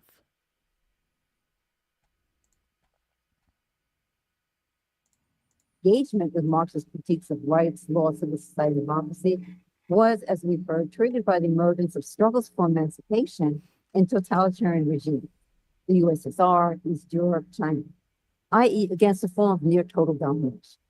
The dissidents framed their struggles in terms of human rights, claiming that their struggles were moral and not political. But of course, that was for strategic reasons, fear of brutal suppression. The force sets out to demonstrate that the struggle for rights is indeed political and theorizes such struggles as part and parcel of the struggle for democracy. So he situates his own return to Marxism on the Jewish question in the context of the discovery of the Gulag and the blindness of the French left in those days to the significance of the dissident struggle due to their devaluation of rights along the along the lines of Marxist. If we don't rethink the Marxian critique, we won't be able to see what's innovative and political about a politics of human rights that declared itself to be unpolitical, assuredly in a context when engaging in over political struggle risks being sent to the camps. But in theorizing the struggle for rights as a There was no marriage in the Stone Age, Bobby. There was no marriage. Marriage is absolutely part of their definition of the nuclear family. You are assuming there's marriage in the Stone Age when there wasn't. promoted democratic politics, Lefort does not embrace. You want to spend this stream arguing with me? That's not going to go well for you.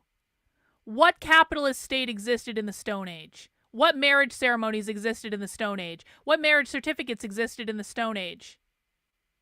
Really? This is the fight you... Okay, Bobby, you're getting muted for the rest of the stream. That way, you are going to sit your ass down and listen, and you can come back in 24 hours when you have listened rather than talking. Because we're sitting here trying to help you, and you keep not listening. So, enjoy your 24-hour timeout. Hopefully we see you back. But you're going to shut the fuck up and listen, which I asked you to do less than 5 minutes ago. The liberal, humanistic, or anarchistic interpretation that lodges human rights in the individual subject as a set of moral principles, elaborating religion of resistance to all power. This, he notes, turns the difference between democracy and totalitarianism. This person says they're unsubscribing. Let's just look at this person's activity. Channel activity. This person has literally never chatted in on my channel before. So, bye. Bye. I'm looking at your channel activity right now. You literally have never chatted in on my channel before. This is your first chat ever. Bye. I don't think we're going to miss you. Bye. You've never contributed anything of value. You've never even been a part of this channel. First and only chat. Bye. What retards. Sorry if it's okay to be unclear on things, Andrew. It really is. It's totally fine to be. Listen, I don't like. you're allowed to ask questions. It is when the asking of questions turns into the owning of the libs, and then you're told to stop, and you still don't stop. That's when it becomes a problem. Okay? You're allowed to ask questions. You're allowed to be unclear on things. This is a learning channel. But people, listen, what's going on with Bobby? Bobby was not learning today. Bobby was looking to own the libs.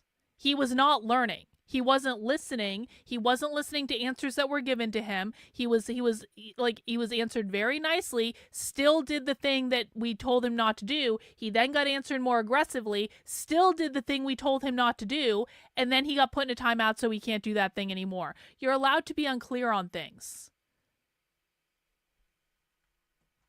What you're not allowed to do is continue to ignore things when, listen, I'm doing this literally for free right now. I only get paid if people super chat. So if I'm doing something for free and I'm taking my time out to listen to this boring shit and to break it down and explain it to people, and those people still don't fucking listen, that's a problem for me. Respect my time and respect my energy. Respect other people in the chat who are trying to teach you. That's all that's required, really. You read that phrase, into a mere difference of degree of oppression. I call his analysis post-Marxist because it's meant to extricate ourselves from Marx's framework without falling behind his thought. His critiques of rights was not all pointless, but it is in key respects mistaken and ideological. Indeed, Lefort refused both the Marxist and ultra-leftist reductionist critiques of human rights and formal democracy as mere liberal and bourgeois ideology, while rejecting the ideological Cold War liberal and neoconservative position that appropriated the concept of totalitarianism, that framed the new human rights discourses and movements in Soviet-type societies as efforts to catch up with the achievements of the West, while supporting, at the same time, Latin American dictatorships in their own backyard. Both fall for the ideology of rights that reduce individuals in civil society to egoistic, disassociated monads based on an atomistic bourgeois society differentiated from the state. Lefort's brilliant analysis, a brilliant argument, is that Marx was not wrong in what he saw in the rights of men. The problem is what he was unable to find in it. Really. Lefort knows. This is a harder day than usual, which is why the distractions are especially distracting. If you have questions, ask them in the chat. It's okay to ask questions about what's being said. This is a more difficult day than usual, okay? So just hang in there. Notes that the ambiguities of human rights, as many he notes the ambiguities of human rights, as many formulations do give substance to the image of a sovereign individual whose power to act or possess or speak a right is limited only by the power of other individuals to do likewise. He notes that it isn't arbitrary to regard the right of property in the French declarations as the only right deemed sacred and as the one which many others seem to be based on, especially the right to security, at least. Indeed, Lefort thought Marx was right to denounce relations of domination and exploitation concealed behind the bourgeois conception of human rights, of freedom, equality, justice, etc. As are the feminist, anti-racist, post-colonialists today. Wait. She just called freedom, equality, and something else the bourgeois conception of human rights. Anytime the left uses the term bourgeois, that's not a good thing. That is denoting the privatized individual. Bourgeois is bad in leftist, okay? So if they're calling something bourgeois human rights, that means they think it's bad. Now listen. The bourgeois conception of human rights, of freedom, equality, justice, etc. As of freedom, equality, justice, etc. That is the bourgeois conception of human rights. You know how I laid into Foggy City Dave earlier when he said equality instead of equity? The reason is that they do not like equality. They're not fighting for equality. They are fighting for equity. Equality means everyone shows up and the best person for the job gets the job. That means there's a hierarchy. Some people are better than others. Some people have more resources than others. The better people get the better jobs. The not so good people get the lesser jobs, okay? That's equality. Equity flattens the hierarchy and gives everyone access to all the resources, regardless of meritocracy, because they don't believe in meritocracy, regardless of individualism, because they don't believe in individualism. Individualism creates hierarchies. Meritocracy creates hierarchies. Equality creates hierarchies. Equity flattens the hierarchy. That's why they're saying the bourgeois conception of human rights, freedom, equality, justice, that's all considered bad. It's part of the bourgeois conception of human rights. Bourgeois is a reference to the privatized individual. These are collectivists. They are opposed to the privatized individual. This is why we go over the definitions so much, guys. For moments like this right here, you have to understand the definitions if you're going to understand this. We currently have capitalism is a society based on individualism and meritocracy. You cannot have private property ownership without individualism and meritocracy. Individualism and meritocracy are inherent in a system in which some people own more private property than other people. Okay? When they're saying bourgeois, they're saying a society or a human's rights value set that is dependent upon private property. That includes freedom, equality, justice, etc. Does everyone understand?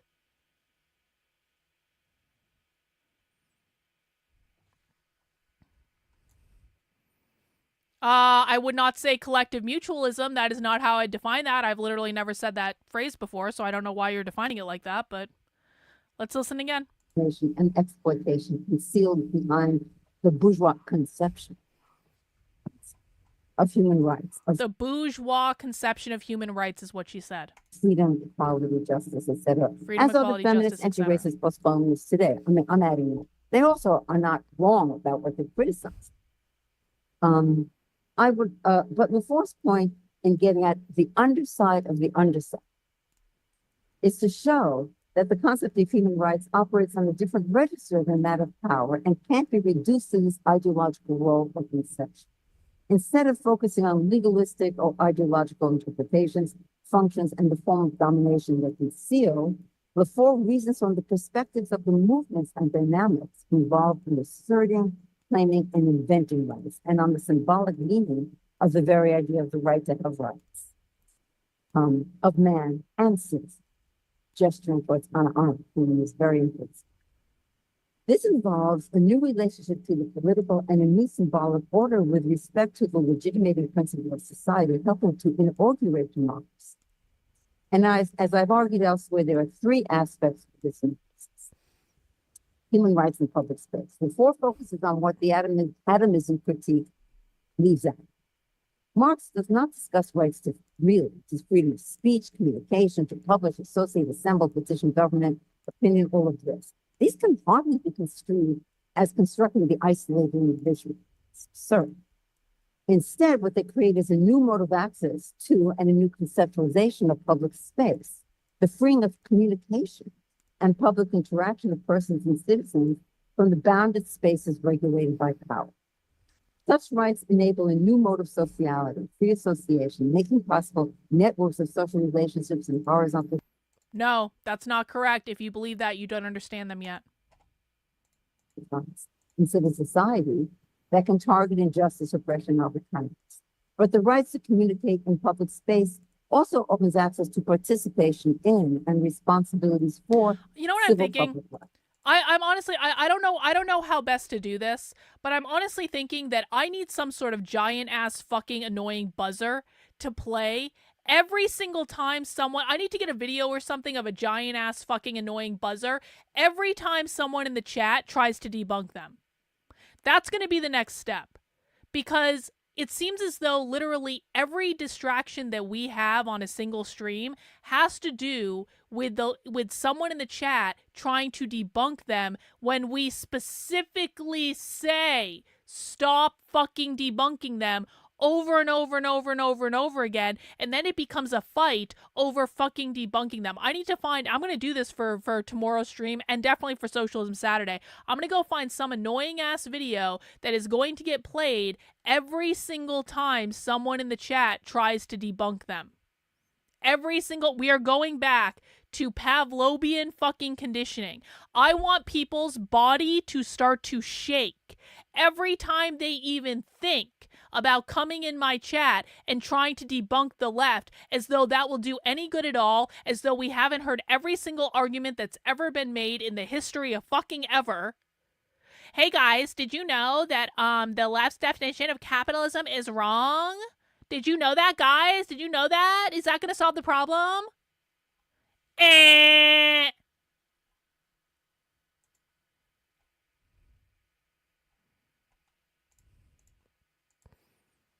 The rights to freedom of speech, movement, association, assembly are intimately connected to the conquest of democracy, which also involves invents a new mode of relation to the public space.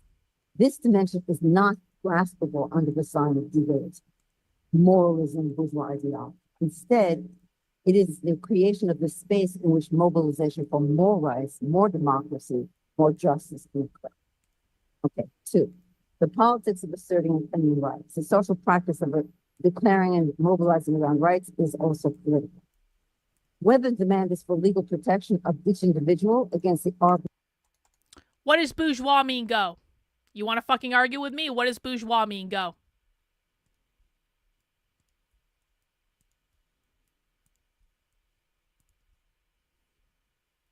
Again, I tell people very clearly they're wrong, and then they start to argue with me, and that never goes well. What does bourgeois mean, go? No, only this person. I only want to hear from this person, since they're the one that's decided to argue with me and distract the entire fucking stream to stroke their own fucking ego. What does bourgeois mean, go? Random user, we're waiting for you. What does bourgeois mean?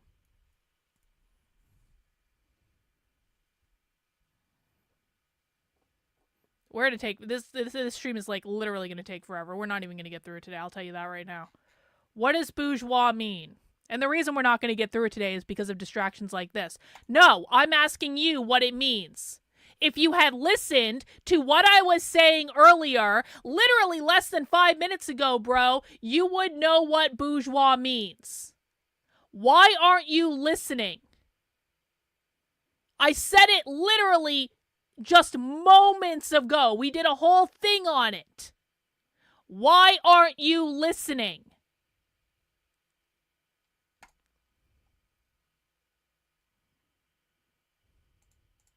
Exercise of governmental power, or for workers' rights, voice, racial or gender justice, the practice of mobilizing for new rights and new interpretations of old ones, rests the power to participate in the politically relevant activity of claim making about the way power is or should be exercised from those in power.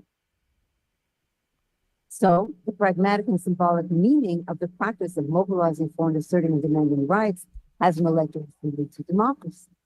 Both involve inventions and practices outside what is legally institutionalized, outside and beyond the control of power. In this sense, rights assertions are the innovative practice of social movements alongside other modes of democratic contestation and mobilization, insofar as it involves demands for new freedoms, more justice, better practices, laws, etc. Like democratic politics, this opens a theater of contestation outside the control of power. Indeed, since democracies can always become more democratic, since democracy is always an unfinished project, the struggles for further democratization by movement actors, sometimes taken up by political parties, like the struggles for rights, is where innovation outside any formal documents occur, and they cannot be contained by the third and last, the symbolic meaning of rights and democracy. At the deepest level, the symbolic meaning of rights struggles and the practice of democracy, democratic struggles, are connected and both are political. Both are predicated on and help foster the disentanglement of law, right, power, and knowledge. Thinking of the French Revolution and its break with the ancien regime, Le Fond notes three disincorporations. The disincorporation of rights from power, initially from the king's dual body. The disincorporation of society, no longer representable as a body. Civil society is not a body. You get the frontispiece on Hobbes' the body. It's not a code. It's not a substantial unity. It is now civil society, unbounded, a new mode of association. The disincorporation of power such that we can no longer ascribe to an external being or ruler the agency whereby society forms and apprehends itself in its unity and divisions and relates to itself in time and space. This is the end of monarchical legitimacy replaced by democratic legitimacy and uncertainty. Power law and knowledge are differentiated. The locus of power is the formula of the force. It becomes an empty place. Teresa, you've been watching my channel for a long time. Do I have any control over socialist technology? No, I do not have any control over socialist technology. The captions are on. We have to suffer through it because this is what we have to work with.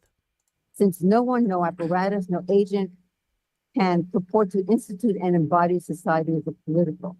This means not only that the institutional apparatus of democracy ensures competition, elections, alternation, uncertainty, and prevents, in principle, of course, any branch of government from appropriating the political, it means democracy is an evolved form of society which welcomes indeterminacy, and that no individual group or governmental instance has the inherent right to embody the political order rule, which doesn't mean that upstarts out there are not going to claim this right. This is rather often. In democracies, we also experience a fundamental indeterminacy as to the basis of law, power, knowledge. We don't know. And so there's an unending practice of questioning, contestation, and open-ended politics. This indeterminacy is the epistemology shared by human rights and democracy. Thus, regarding rights, there's no way to anchor the supposedly correct set of rights required by liberalism or democracy or social justice or socialism in the nature of man in the substantive sense. As modes of activity, communication, asserting and claiming rights moves out of the orbit of power, new rights that are not on the books get asserted through innovative practices unknowable. Okay, so effectively, my understanding of what she's saying is this. In bourgeois democracy, it is impossible for one group to like fully assert their power over the democracy.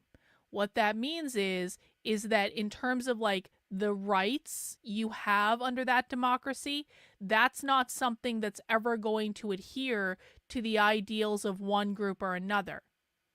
Okay? That's bad for socialists. Because in order for socialism to get implemented into the United States and in order for it to work, there needs to be an exertion of one set of values on society, which is you are part of the collective and you will act in the best interest of the collective, whether you like it or not. And so the bourgeois democracy that we currently have, the capitalist democracy, does not allow that to happen. Am I right about that? Please let me know if you have a different interpretation. In advance. Here too, no one can occupy the place from which they have the authority to grant or derive rights. That place too is empty. Again, not that they don't try. So in response to Marx's question, who is this man of civil society? It's like a union. Yeah. Before's answer is not the bourgeois. It is no one and everyone. No specific characteristic, quality, identity, and feature determines who gets to have rights or what rights they get.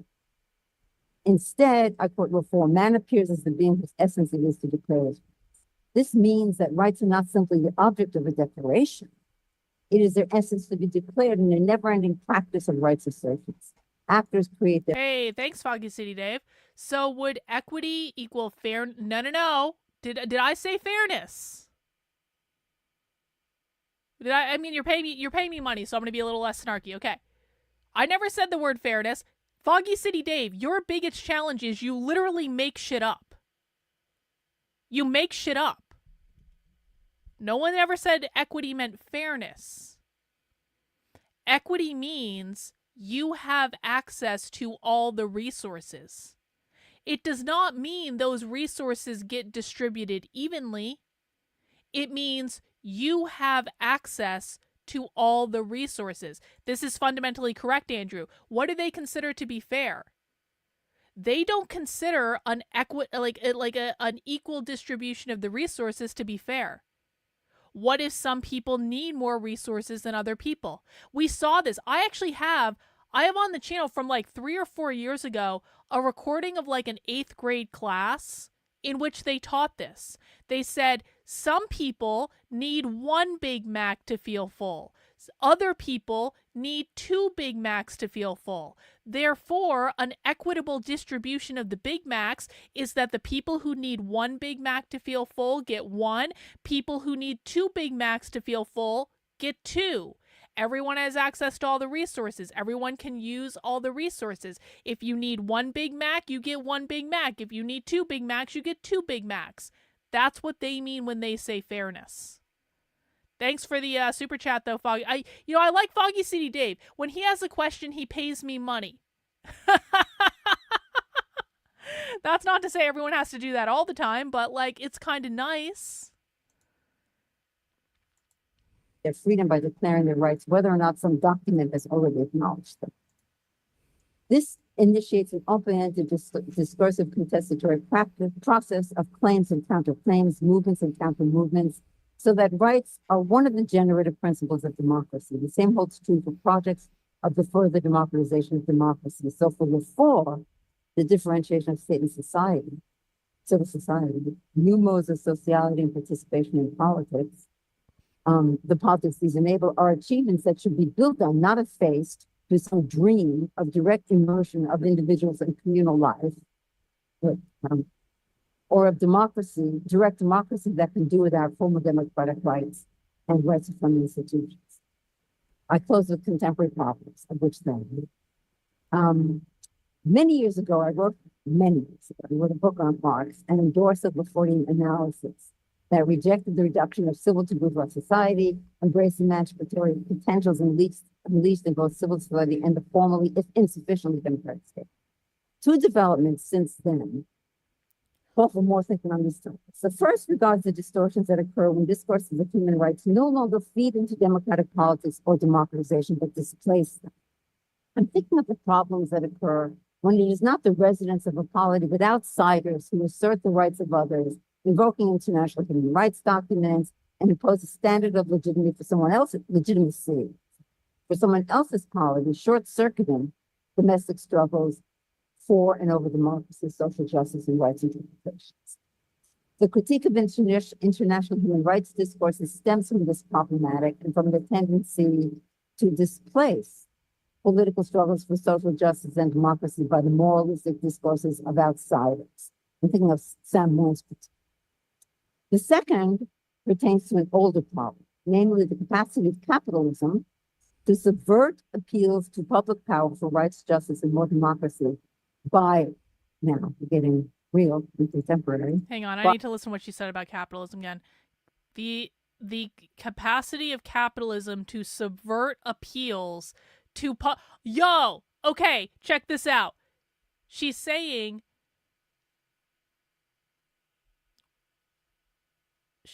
hang on, I keep hitting the wrong button.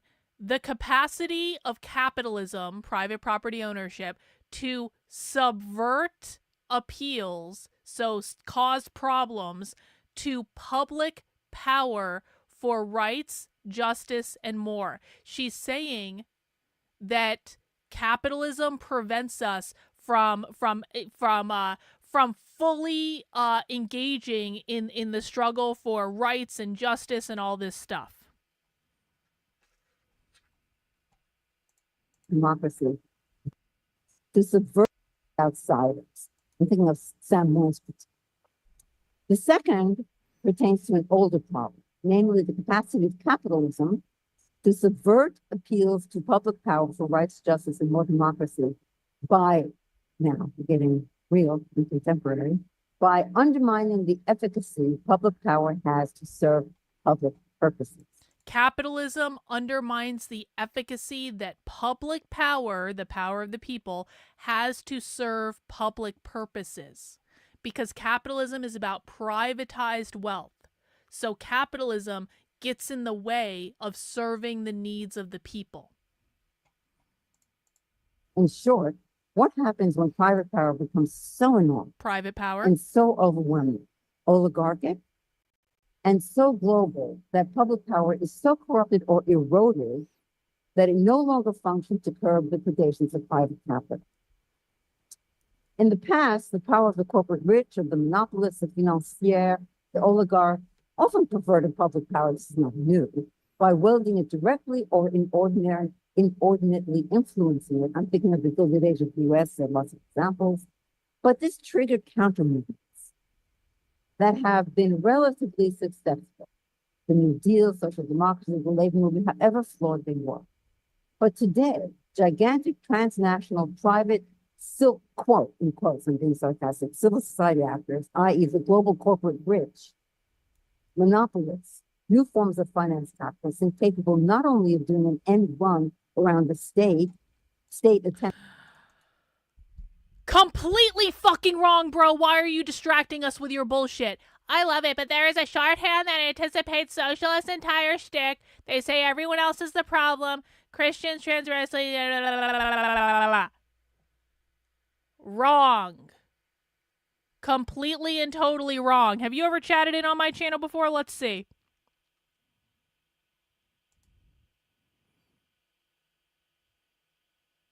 Nope, this is your first time here. So my recommendation is you sit down and shut the fuck up and listen, because this is not correct. Oh, I'm wrong? Oh, wow. Oh, you just got banned. Goodbye. Moving on. I'm not going to argue with people anymore that don't want to learn. I'm just not going to do it. If people aren't here to learn, then they can leave. I don't care. Regulation, but also eviscerating public power altogether. Watch the show with our new president. Be it through privatization or projects of reduction of the state to a mere minimum. Think of Project 2025. The overwhelming power of the corporation. Project 2020. See, look at this. Look at this. Now, she's complaining about Trump and Project 2025, and we missed it because a retard in the chat wouldn't shut the fuck up.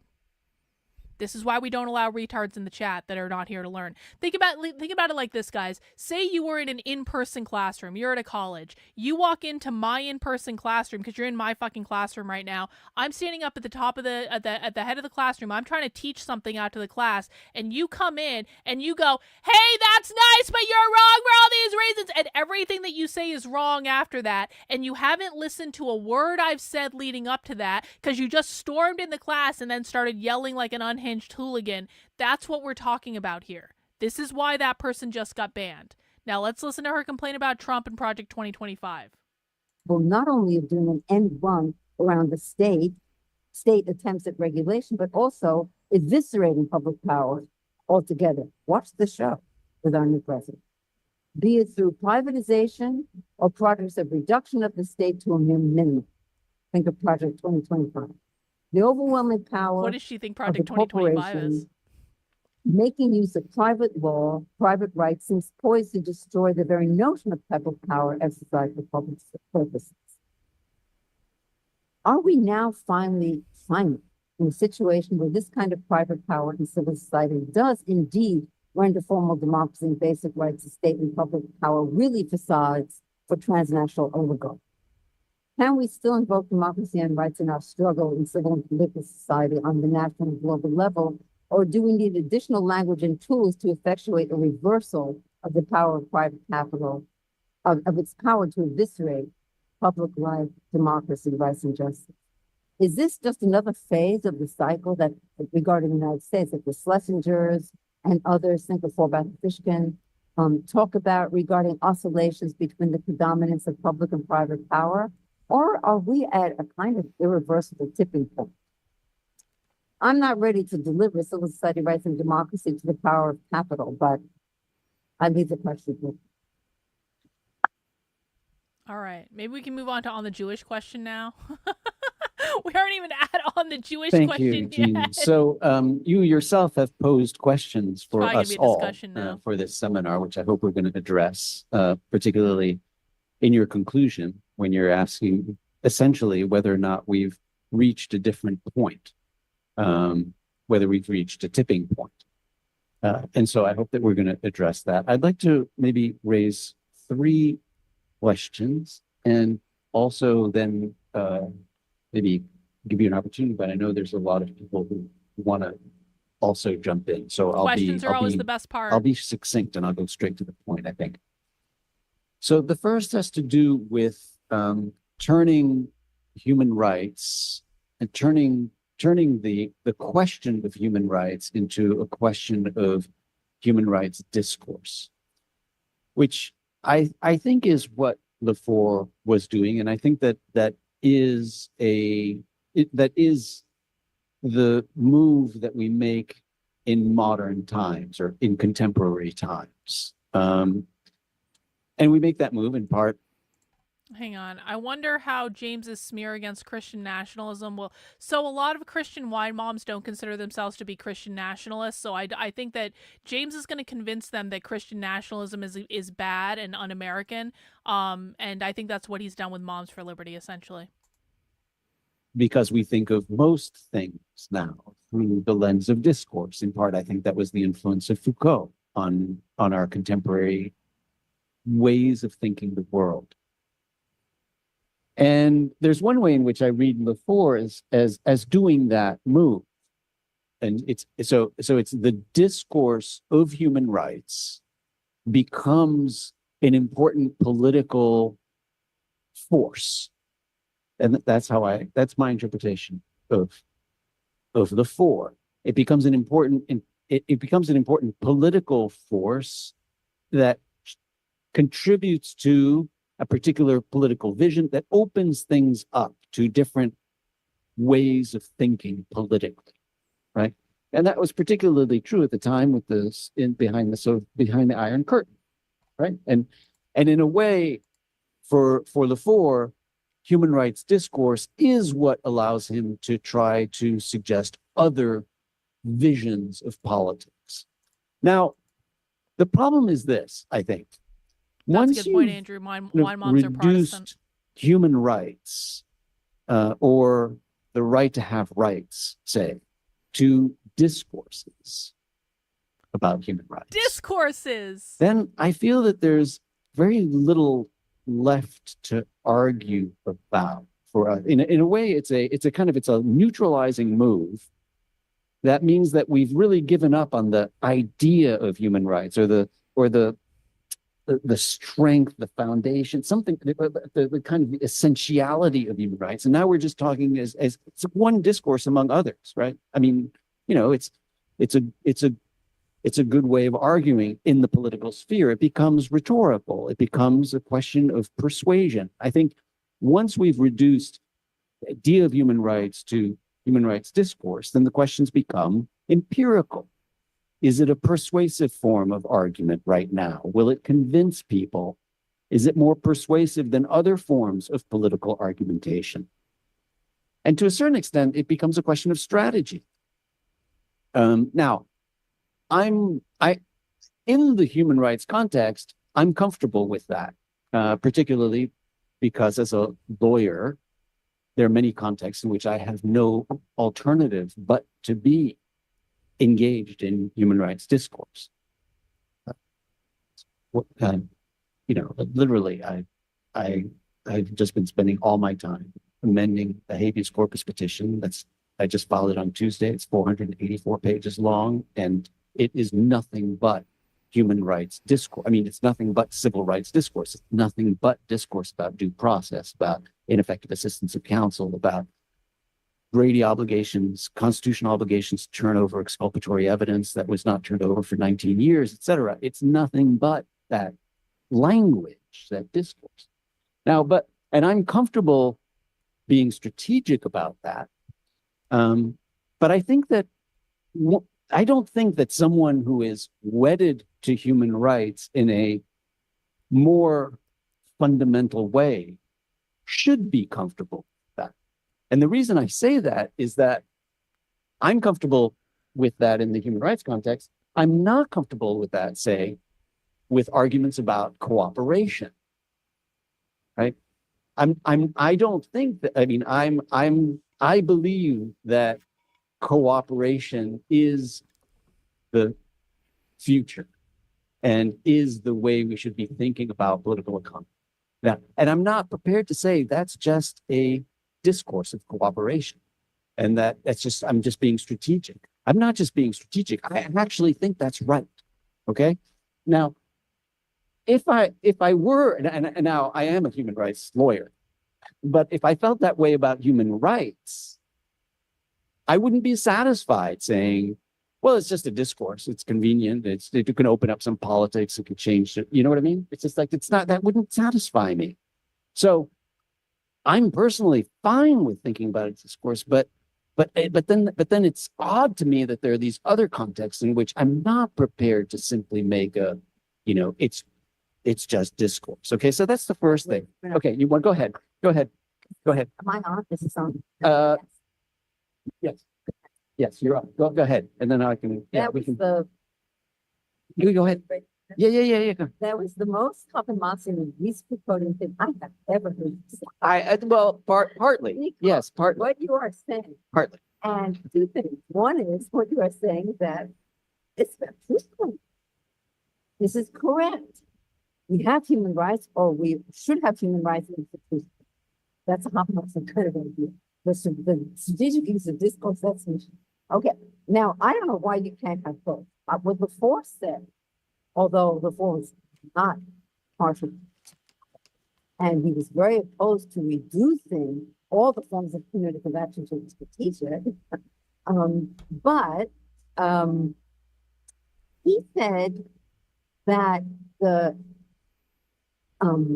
dissidents were making a strategic claim insofar as they deny that their assertion of human rights was political. He didn't say that I don't think he meant to present the discourse of human rights itself as merely strategic. So I'm not sure if I agree with your interpretation there, but I think that, in the practice of asserting rights, you have to say, and what else is not good. Maria, I don't want to see any complaining about the Jews in my chat. I don't want to see any talking about the Jews in my chat unless you are responding to something in the video. The video is what we are analyzing today. That is what we care about. I've already put you in a timeout once. Don't make me ban you. And this is the truth. I have the right to give me some reasons why I'm not, and you're never going to listen. Okay? So these are truth. But, and yes, I think performatively one has to, just like you believe in cooperation, and I don't think it's just belief, I mean, give me our. If police are the managers of private property, what do they consider the court systems? And basically the same thing. They want to abolish the entire court system. They want to replace it with a system of mediation. So they don't want the court system to exist. They don't want the prisons to exist. They want to abolish the prison industrial complex. So what they have in mind is fundamentally different from what we have now. It's okay. It's all good. Thank you. I appreciate it. Yeah, well, we can't control that, so no use in complaining about it. You can't just say, well, that's how I feel. That explanation. Here you feel. I want to know what you think. And give me some arguments, okay? So, okay, I just had. No, that's really helpful. That's really that helpful. Actually That's wasn't really helpful at all. Clarification that was not helpful at all. Intervention, because when you read Lefort's text, you also have other arguments, let's call them arguments right now, could call them discourses, other arguments that appear, right? So for instance, he talks a lot about autogestion in this piece, right? So self-management, which I relate to cooperation. I mean, he actually mentioned, as I mentioned in the address, he actually speaks about the lip factory occupation, which we spent a lot of time last year studying, watching the documentary with Etienne Balibar and whatnot. But autogestion, for instance, I don't think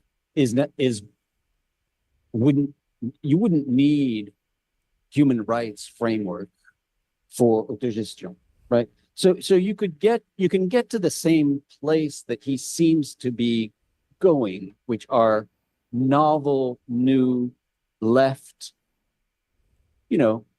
friendly to Marx visions with or without human rights discourse, right?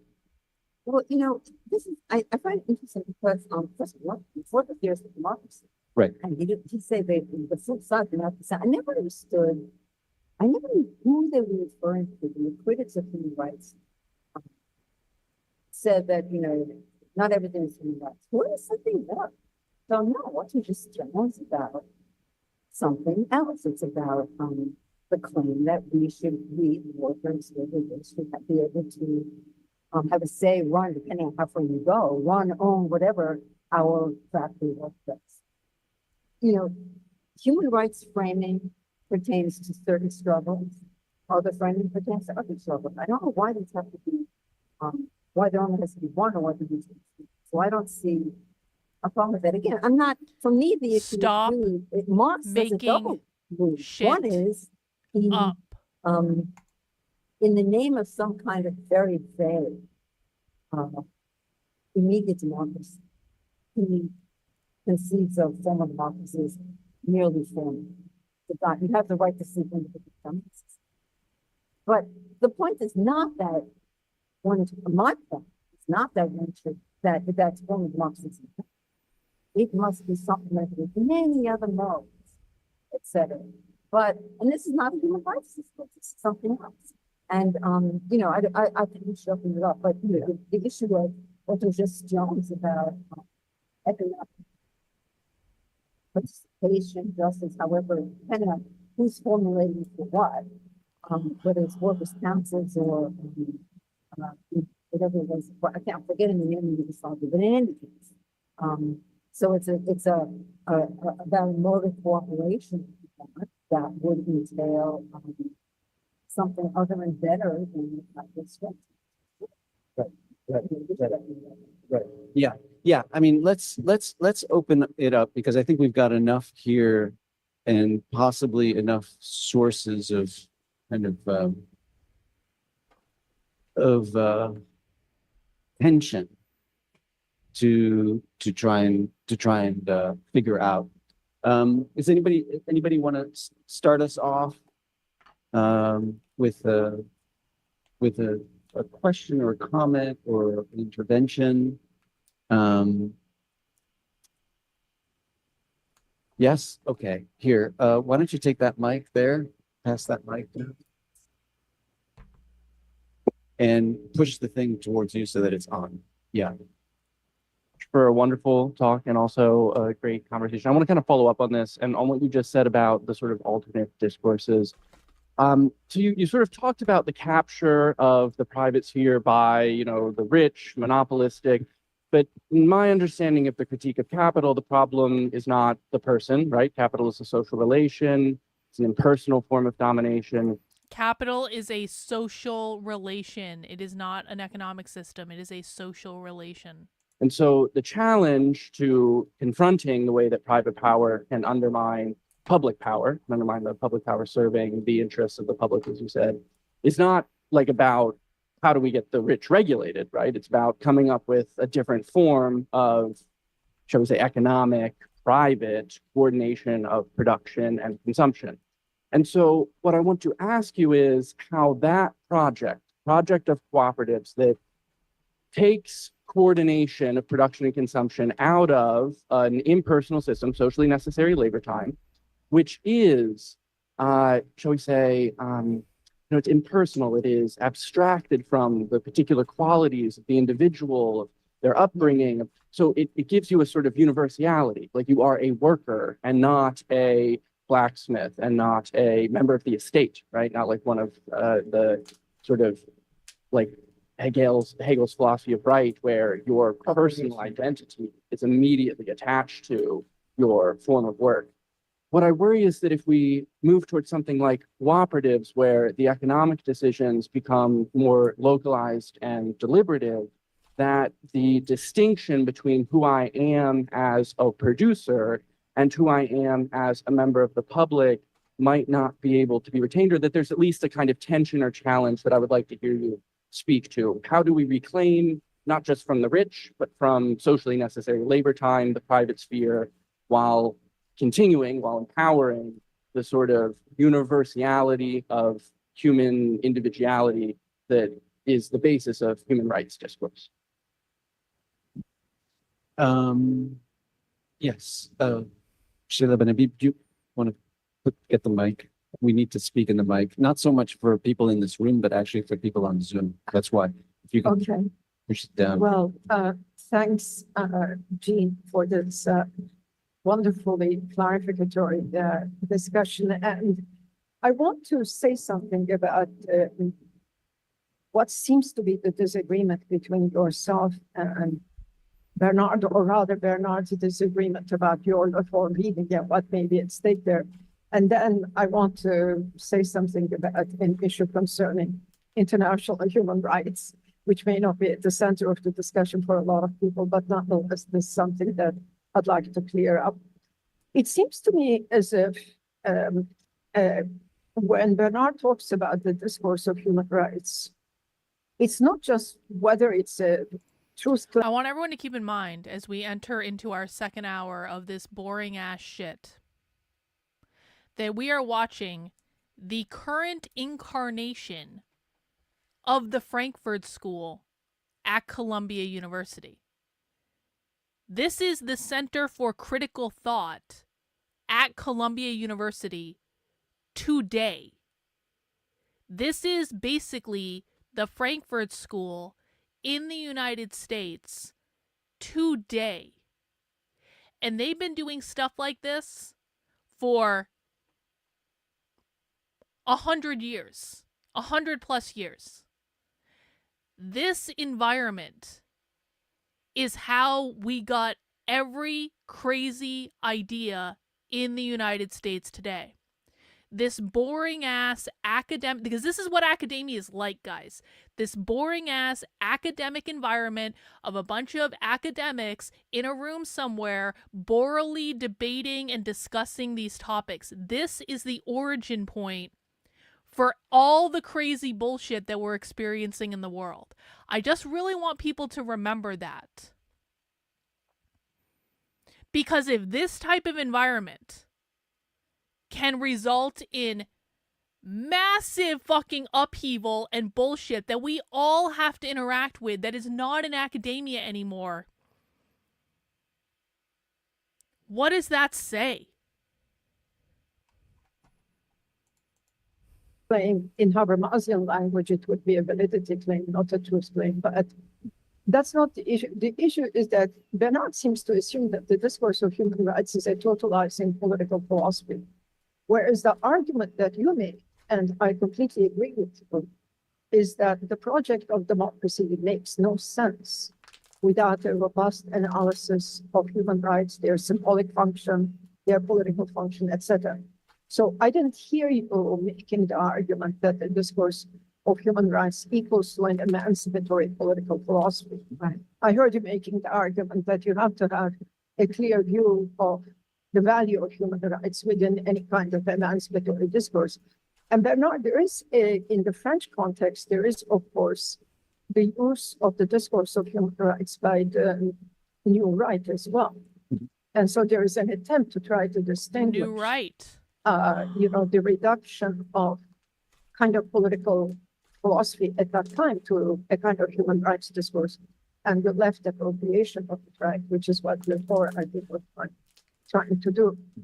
This is, I think, more pertinent maybe to the discussion between the two of you, but I want to come back to this question of international human rights because Jean knows I've always disagreed with this. Look, I think that since Justice Scalia's influence on the American Supreme Court, the United States has pushed itself away from the international law domain.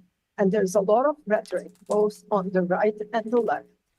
And I call this sovereigntism. There is a right sovereigntism that began with Scalia, and that's going to end us in Trump. But there is also a left sovereigntism that reduces international human rights discourse to moral do-goodism. I think this is reductionist.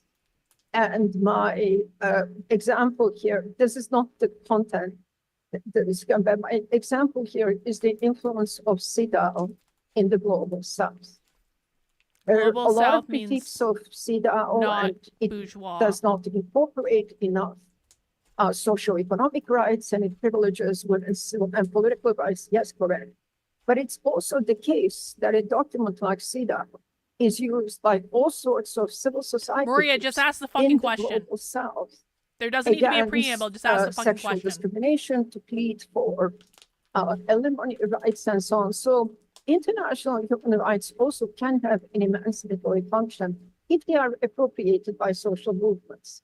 So in that sense, I'm agreeing with you. I think this discourse of them being brought in by, do Buddhism and so on, it's not quite correct. It doesn't quite. This meet woman the needs to shut the political fuck up. facts on the ground in She's terms not of saying anything. what- She's just what's talking to hear happening. herself So I talk. see international human rights very much in the same way that you see the relationship of human rights and social movements. Go ahead. Yeah, two questions, otherwise I'm going to forget. So, As a reminder, in academic and socialist environments, they take multiple questions before actually answering the questions. So all the people you're listening to right now are asking questions and they're not being answered. There's a reason for that. They take multiple questions and then they answer the ones they feel like. no, it's not about regulating persons, although some persons I wouldn't mind seeing regulated, I guess she especially is answering. when we Never mind. see, we are really now, the question of oligarchy is becoming real. Wait till you see the new cabinet or fake cabinet or whatever it is. Yeah, Trump's a fucking But no, of oligarch course, lady. it's not Okay, yeah. I fucking a wish. structure of production, etc. But I don't want to say capitalism is a system because Really? What is it I don't then? want to. How should I put this? I think the question is mentioned cooperation, different forms of organization of production. The question is there's two versions. One is what should be in the market and what should not. It's one version. The other is in terms of the structure of production, depending on what we're talking about, the factor or whatever we're talking about here, are there forms of coordinating workers and labor that would enhance their voice, their ability to cooperate, to be heard and taken seriously because they know how to do this better than some distant manager, etc. And by the way, there are forms in other countries like, I don't know, Germany, Mittelstimmung, or wherever, where, the United States is Neanderthal. But what forms of organization at the point of production would involve more healthier forms of cooperation and interaction and communication than the ones we have now? The point is that, you don't want to become, that can take you all the way up to ownership and control, but you could end up in the situation of becoming your own capitalist. It's one point. What was it called in Yugoslavia? Not workers' control. It's called, no, not council. I can't remember. You can have councils, but councils in a factory don't necessarily have to run the factory. In other words, organizing, it's a complicated thing. You have to know something about it. So, I'm not into formulaic answers here. And it's also a question, when it already escalates up to capitalism. Now, I agree we're not talking about persons, but capitalism, you always say, as opposed to what? What are we talking about? So that's burdens on me. That burdens on somebody else who thinks the problem is capitalism. I never know what the hell you mean. So I used to know make communism and so whatever socialism is, but you have to get real to talk about what kind of structures are you talking about. Markets, well, as you said, I don't want to be a butterfly on the pin, this worker with this identity, and that's it. I'm more than that. In some instances, money's fine. I don't have to negotiate everything. So you have to be very careful in articulating what forms of cooperation and what forms of coordination would be emancipatory and productive, supplement, replace, And to what degree would be the question of what you've gotten. So I think this is a serious question. I do. Especially now, I think because on the Amazon, what are these places called? Warehouses. It's a nightmare. But yeah, so it's a serious question. But I don't think that markets are from, I mean, I do think markets are from corporations. It's a real pain in the neck to have to negotiate the use value. Give me 3 horses for 2 tools. I mean, that's a real pain in the neck. Let's do it some money, right? So that's a form of coordination and communication. We have to think this through. Now, as for what Shayla said, I'm not quite sure what Shayla said, but I think that well, no, my point was that with the human rights thing, which is not that systematic, but of course She's not saying anything really. She's like thinking out loud. That's why I'm not saying anything. What are we going to talk about on the Jewish question? Well, so many inhuman rights I'm fast forwarding through this lady. Like I can't. I can only take so much. I want to hear on the Jewish question.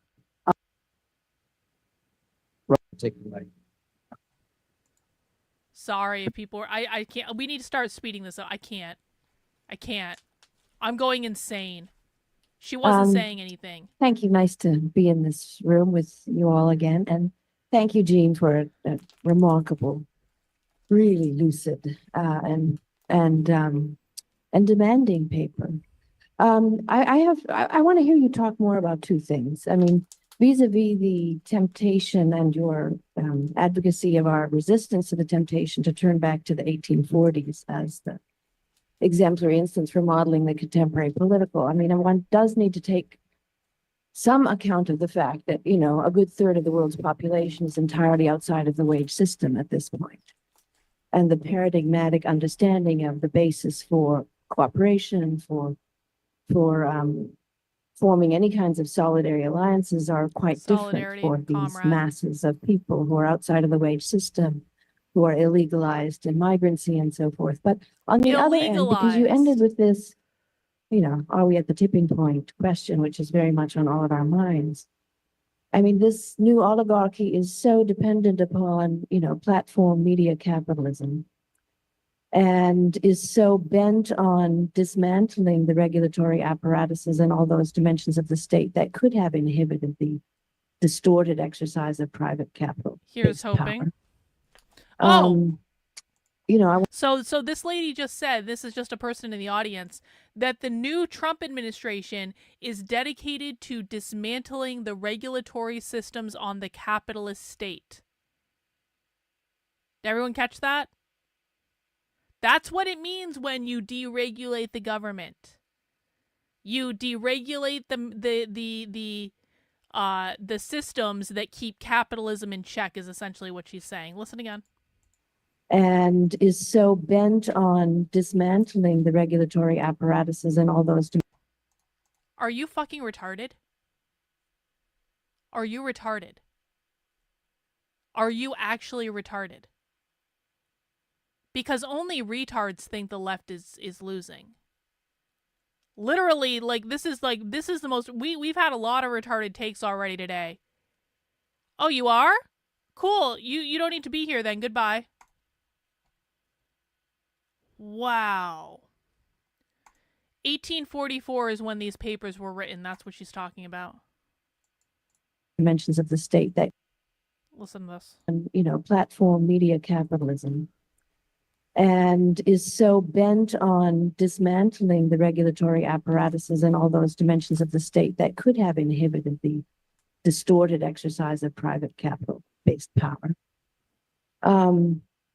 You know, I want to understand what you think might be the options for that. I mean, you know, the move to Bitcoin and other things that so many of these people are advocates of is another means of not only disabling the state's control of something like a public purse, but they bind us ever more into dependency upon this very economy in which the best people hope for is equal access to inequality, and in which the, you know, everyone is dependent on the increasing differentiation and hierarchization in the economic sphere, because you know, that's Hierarchization. how that finance system, derivatives-based system works. So I want to hear you talk a little bit more about this contemporaneity, the vision of the sphere in which people come together, make their claims, freedom of association, press, and so forth. These were notions that used anti-social media. And both as a Anti-social form of media. capital and as a distorting factor in the space of possible social movements. That strikes me as kind of, our big challenge at this moment. Thank you, Russell. Yeah. It's on, right? Okay. Well, that is a big challenge. And I think that we have, well, some people have paid attention to this. Some people even here, Katerina Pistol, for example, has done a lot with this and is doing more. And I'm just getting back into it now. But, we have to reflect on why is this discourse against, not discourse, why is talk against the state? Trump, get the state off our back. The problem is the state. We don't trust the state. The state is a deep state. Well, Sheila's from Turkey. I can assure you, if we had a deep state, first of all, Trump would not be walking around because the CIA or the FBI would have gotten him. So we don't have a deep state. The state is not the deep state, but Americans are utterly. Her proof that we don't have the deep state is that Trump wasn't assassinated. How many times did they try to assassinate him? See, this is like the type of stuff you get just in the middle of these presentations. It's like boring for an hour. And then she goes, we don't have the deep state because if they did, the CIA and the FBI would have assassinated Trump. Let's just listen to that again. That was great. Against the state. Trump, get the state off our back. The problem is the state. We don't trust the state. The state is a deep state. Well, Sheila's from Turkey. I can assure you, if we had a deep state, first of all, Trump would not be walking around because the CIA or the FBI would have gotten him. So we don't have a deep state. The state is not the deep state, but Americans are utterly baffled and confused about what the state actually does for them and what the source of their problems really are. So, but the oligarchs, again, I don't mean to individualize this. What do you want? Capital, the capitalists, whoever you want. Whatever you want to say, finance it. They know what they're targeting. And to them, the project is privatization on every single level. Yes. So it's the power, not just privatization of army, of prisons, all those things, but it is the autonomization of the power of private capital, property, oligarchy, finance, whatever you want to call it. That's it, guys. They consider privatization, private capital, private property. That is the current U.S. system. Remember, these people believe the Constitution is the capitalist Constitution. They believe the government is the capitalist U.S. government. They want the opposite of privatization, which is everything is available to the public. Everyone has access to all the resources. That's what equity is. That's what a Marxist society is. It is the opposite of private capital, private property. The problem now, I mean, there was a kind of, as I said, inadequate answer once. It was welfare state, social democracy. But the capital went national, the state was there. If you managed to pull it off. But the problem, that was in the situation when half the world was not in the global economy. Russia and China were not players. They weren't in it. Now they're not. And we're in a very just like China. Capital is transnational. I am shocked. She doesn't like China. I was assured that China was the model for these people. It's very hard to think of what global or even regional political forces in power could tame this. I mean, one had once hopes for the EU. They've been somewhat dashed. The United States is still a big boy out there, and it can do a lot. We could do a lot if we had a different government. But we would have to think of some way of, I still think states are key players, and regional organizations accumulating the political will to cooperate and the political power to tame these forces, again, to regulate them, tax them, push them back, internally democratize them to some extent, not fully, et cetera. Otherwise, we're in deep trouble. And, you know, I'm not an economist, I don't have an answer, but what we're getting is already the privatization of risk. You're on your own. So you're going to go after everything. Social security, everything that was produced, and it wasn't enough ever. Healthcare, the New Deal here, social democracy somewhere else. And why are they going after it? They know it. Because they don't want to be regulated. But I think that, again, I don't mean to be an economic, you know, focus as much on the economy. That can be not at this point. So I think the disabling, so it's not just that public power is not being used for public purposes enough. I do feel a little gloomy, but it's rather that public power is being annihilated. And there's a successful ideology that says that's the enemy. That's the real. I don't know so much whether that's the case in Europe. I don't know. I know if that's the case in France. I really like the state, but I don't know. This but woman here could be so much more concise. And I think it's very alarming that this is happening. It is the autonomization of incredible imbalance of the role of the corporate rich now, or the financial, what do you want to call them? The oligarchs, the financial rich, the monopolists, everyone call them. They're transnational. They support each other, and they are. Again, I mean, I want to say that civil society is reduced to this because I think that the only hope for struggling against this is it's always going to be in civil society in conjunction with political society. We used to have parties for public purposes, and you know, some kinds of regional cooperation. But again, I don't have a formula for it, but I do see the downsides of this. I wasn't sure what you meant about workers out of the wage system. You didn't mean women. You meant what? People who are not. You meant informal labor.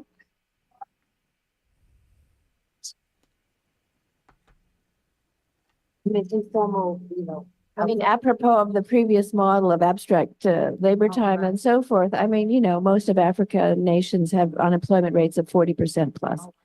And deproletarianization is the story even of the civil services and has been for a long time.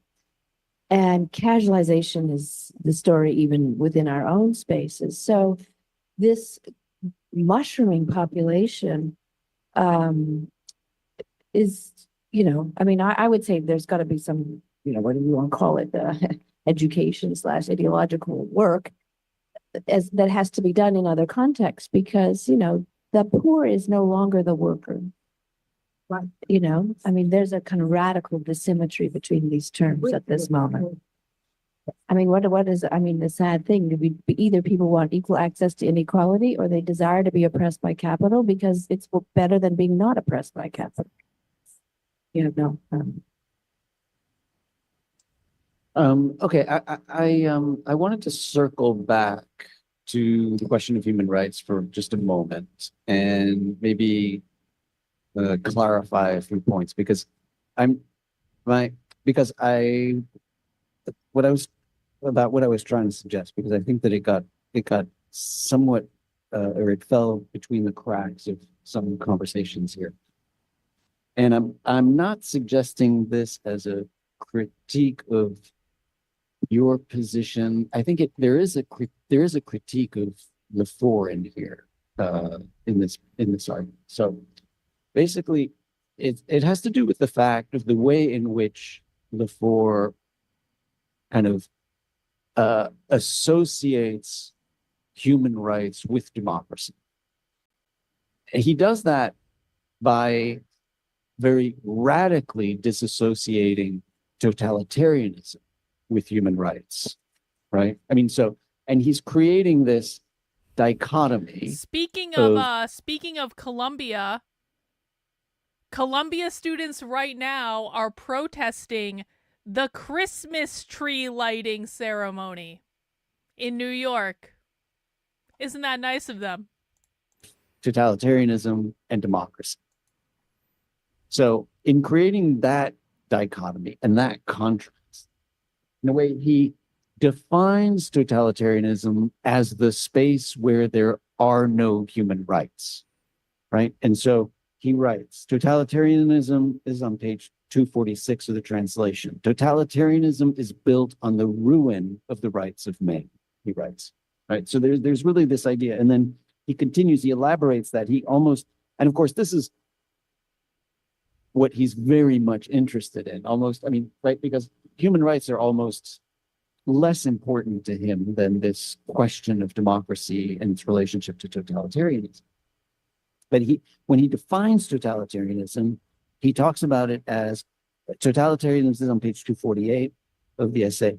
Totalitarianism appears as that regime in which the rights of man are destroyed. The relation between politics and the rights of man, which Marx saw as the two poles of the same illusion, disappears. So in this way of thinking about the dichotomy, the human rights, the rights of man, kind of goes onto the side somehow of democracy. I mean, it fits in that space, right? And is radically excluded from the totalitarian space. Now that's where, that's fine if it's one, and at times I read him to suggest, well, that's just one possible way of thinking about new visions of democracy, which is what he's after, new visions, right? I mean, that's what he wants. He wants to search for new modes of thought and action that are not necessarily Marx anymore, but modified in some way. The question then becomes, in those new modes of thinking about democratic life, and obviously democracy is the most important thing for the four here, what role for human rights? Is it just that they can open up some helpful arguments, as you were suggesting, Sheila, in a certain political context, in a certain historical juncture? We can claim rights if it's the Convention on the Rights of Women, for instance, that we can use that to then open things up politically and try and change relations of power? Or is it that actually human rights are somehow structurally wedded into a vision of democracy, right? That's the distinction I'm trying to get my finger on. For the four, they're wedded. I mean, there are two sides to it, but they are part and parcel. I mean, okay, let's go back to the structural state and civil society differentiate, right? There's the underside, capitalism, the capitalist economy gets differentiated from the state. It gets enabled by it. It gets it does its thing of domination, exploitation, all of this. Capitalism does its thing of domination, exploitation, and all this because it's differentiated from the state. It's privatized. But civil society, but this is constituted through sets of rights. In other words, the rights to associate, the rights to freedom, the freedom to speak, to assemble, to demand. This is to participate in public spheres, civil publics, political publics. This is democracy.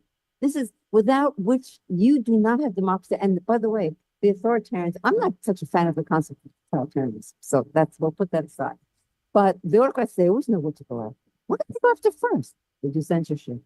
They abolish freedom of association. They go after social movements. They go after all the so-called civil rights of the so-called egoistic men that enable people to actually gather and challenge and participate in and do democracy. I'm just not sure what's bothering. I don't think he has a strategic, instrumental relationship with human rights. I don't think that's what's going on. I think what's going on, I think you're getting distracted by the word discourse. I think what's going on is that his argument is that these are the flip side of it. You can't imagine, again, I'm not talking about international human rights stuff, it's simply standard, but I cannot imagine, I don't think he could either. If you're afraid that when you communicate with your friends and make this statement about arbitrary tweets of Trump. All right, I'm fast forwarding again. I'm sorry, guys. You need those rights to protect yourself in order to be able to express yourself, associate, etc. You know what? I'm calling it. I'm calling it. I thought we were gonna make it all the way through. I can't do anymore. I can't. We got some good clips. We got like there was good stuff in this presentation, but it's been going on for a long ass time now. I can't take any more. I know we train for this stuff. I know that this is our bread and butter, but sometimes it just goes too far. Andrew, you did great. You did a great job. Way to hang in there. No, they didn't even talk about it. Well, you know what they did is they reframed on the Jewish question to be a question of human rights. So in their mind, they were talking about on the Jewish question, but they're not talking about the Jews. They're talking about it in terms of human rights. Very disappointing, Columbia. Very disappointing. They tricked us. The socialists, the commies tricked us. They did. But we now know this channel exists, and we're going to keep an eye on it, and we're going to keep an eye on their little series about Marx. And maybe when we're feeling a little up to it, we gotta take a break. And well, no. You don't understand it because you're new and you're not listening to me when I tell you to do things. That's why you don't understand it. I'm not saying I didn't understand it. I'm saying that I can only take so much. And with all the bullshit disruptions in the chat and all of that nonsense, I can only go for so long. You still don't understand the language. What you need to do is you need to go to my Substack, which is Karlyn, KARLYN.substack.com. You need to go to this little article here called New to My Work, Start Here. And what I need you to do is to go watch the How to Speak Socialist crash course. That's what you need to do. Because you think you know more than you do. You don't understand the language. That's your problem. This is the answer to that problem. At least it's going to get you a lot farther along than you are now. So I highly recommend you go watch this. I highly recommend everyone who has not watched the How to Speak Socialist presentation, go watch the How to Speak Socialist presentation. You can also find it by going to my Substack. This is Karlyn, KARLYN.substack.com. You can find it by going to How to Speak Socialist at the very top. It is pinned to the top of the page. Okay? So everyone go watch this presentation if you want more socialism. That's going to give you dozens and dozens of clips. It's going to give you lots of interesting things to watch that aren't the full lecture. And we're going to regroup tomorrow, and we're going to live to fight another day. As a reminder, guys, there is a sale going on in the Unwoke Art store for the holidays. We're doing lots of great merch for the holidays. And the special sale now is the Dystopian collection. That is the collection of designs I made based on dystopian movie posters. You can come in and see what merch it's available on. You can get t-shirts, you can get long sleeve shirts, mugs, notebooks, posters, magnets, tumblers, prints, sweatshirts, hoodies, bags. This is one of my favorite designs. I wear this design out all the time. Comes in different colors. I get lots of compliments on it. The purple one looks rad. I should get a purple one for myself. But we've got the Obey collection. We've got We're in 1984. We've got Forget. That's based off Fahrenheit 451. We've got the Animal Farm. Some animals are more equal than others. And we've got the Clockwork Orange Notice collection. All of the designs on this merch is going to be 25% off for the next couple days up until Monday. So you've got today, Thursday, Friday, Saturday, Sunday. Get your Dystopian collection 25% off. That gets you some merch for Christmas, some goodies that you can give out. People are going to love it. I promise you, there's all sorts of other great merch in the Unwoke Art store. You can shop all of the collections, including the wrapping paper. We've got 4 different Trump wrapping papers. We've got the Socialists Always Lie wrapping paper. We've got the Anti-Communist Christmas wrapping paper. We've got the limited edition Donald Trump designs. We've got the best anti-communist merch on the internet. Lots of great stuff in the Unwoke Art Store. Lots of presents you can get people for Christmas. And you get 25% off this little collection right now. And that's all I have for today. Because I'm done. Because I can't take any more. There's only so much socialism one can watch. And I have reached my limit for the day. But I want to thank everyone for helping me reach my Super Chat goal. I'll be back tomorrow at 5 p.m. Listen. People are asking me to do a Nitwits episode around the Sargon response to James Lindsay. Maybe I'll do that. Maybe we'll watch Sargon's response to James Lindsay. I have to see how long it is. Maybe we'll do it tomorrow before the main show. We can do that for some Friday fun. I didn't want to do another James Lindsay stream, honestly. Like, I can only do so much. Like he's spiraling down, so it's kind of like I can only do so much. I didn't want to do it today. It's 18 minutes long. Maybe do we want to do that tomorrow for happy hour? We'll get some beer. All right, we'll do that tomorrow. I promise. That's all we have for today. Take care, guys. We'll see you soon. Bye.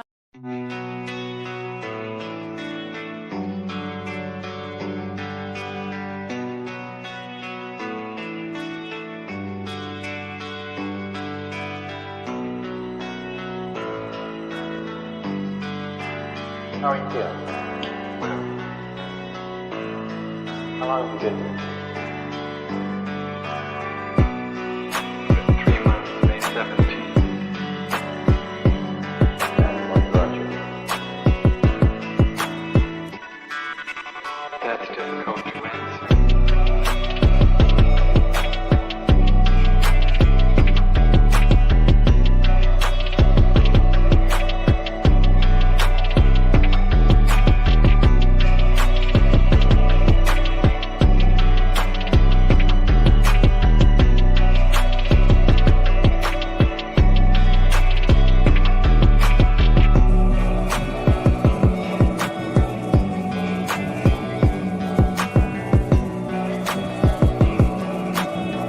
Could you give me some idea?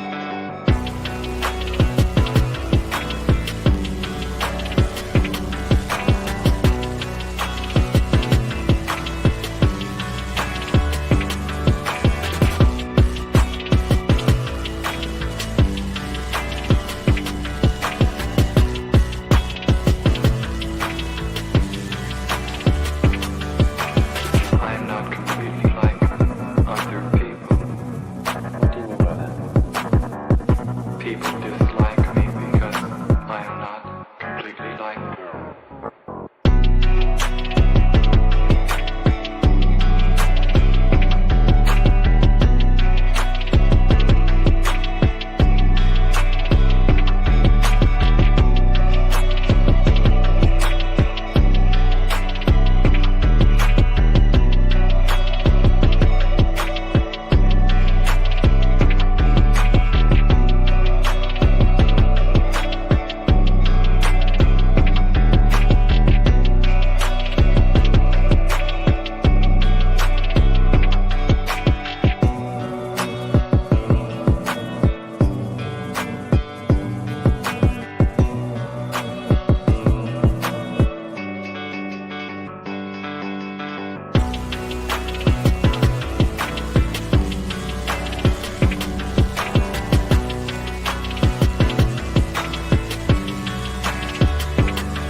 I am trying to do with my life something which few people try to do.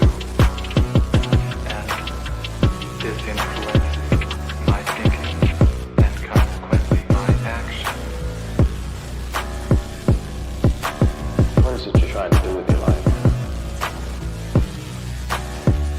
Play the piano for people. I'm not clear. How is it that playing the piano for people has eventually resulted in your being here in the hospital?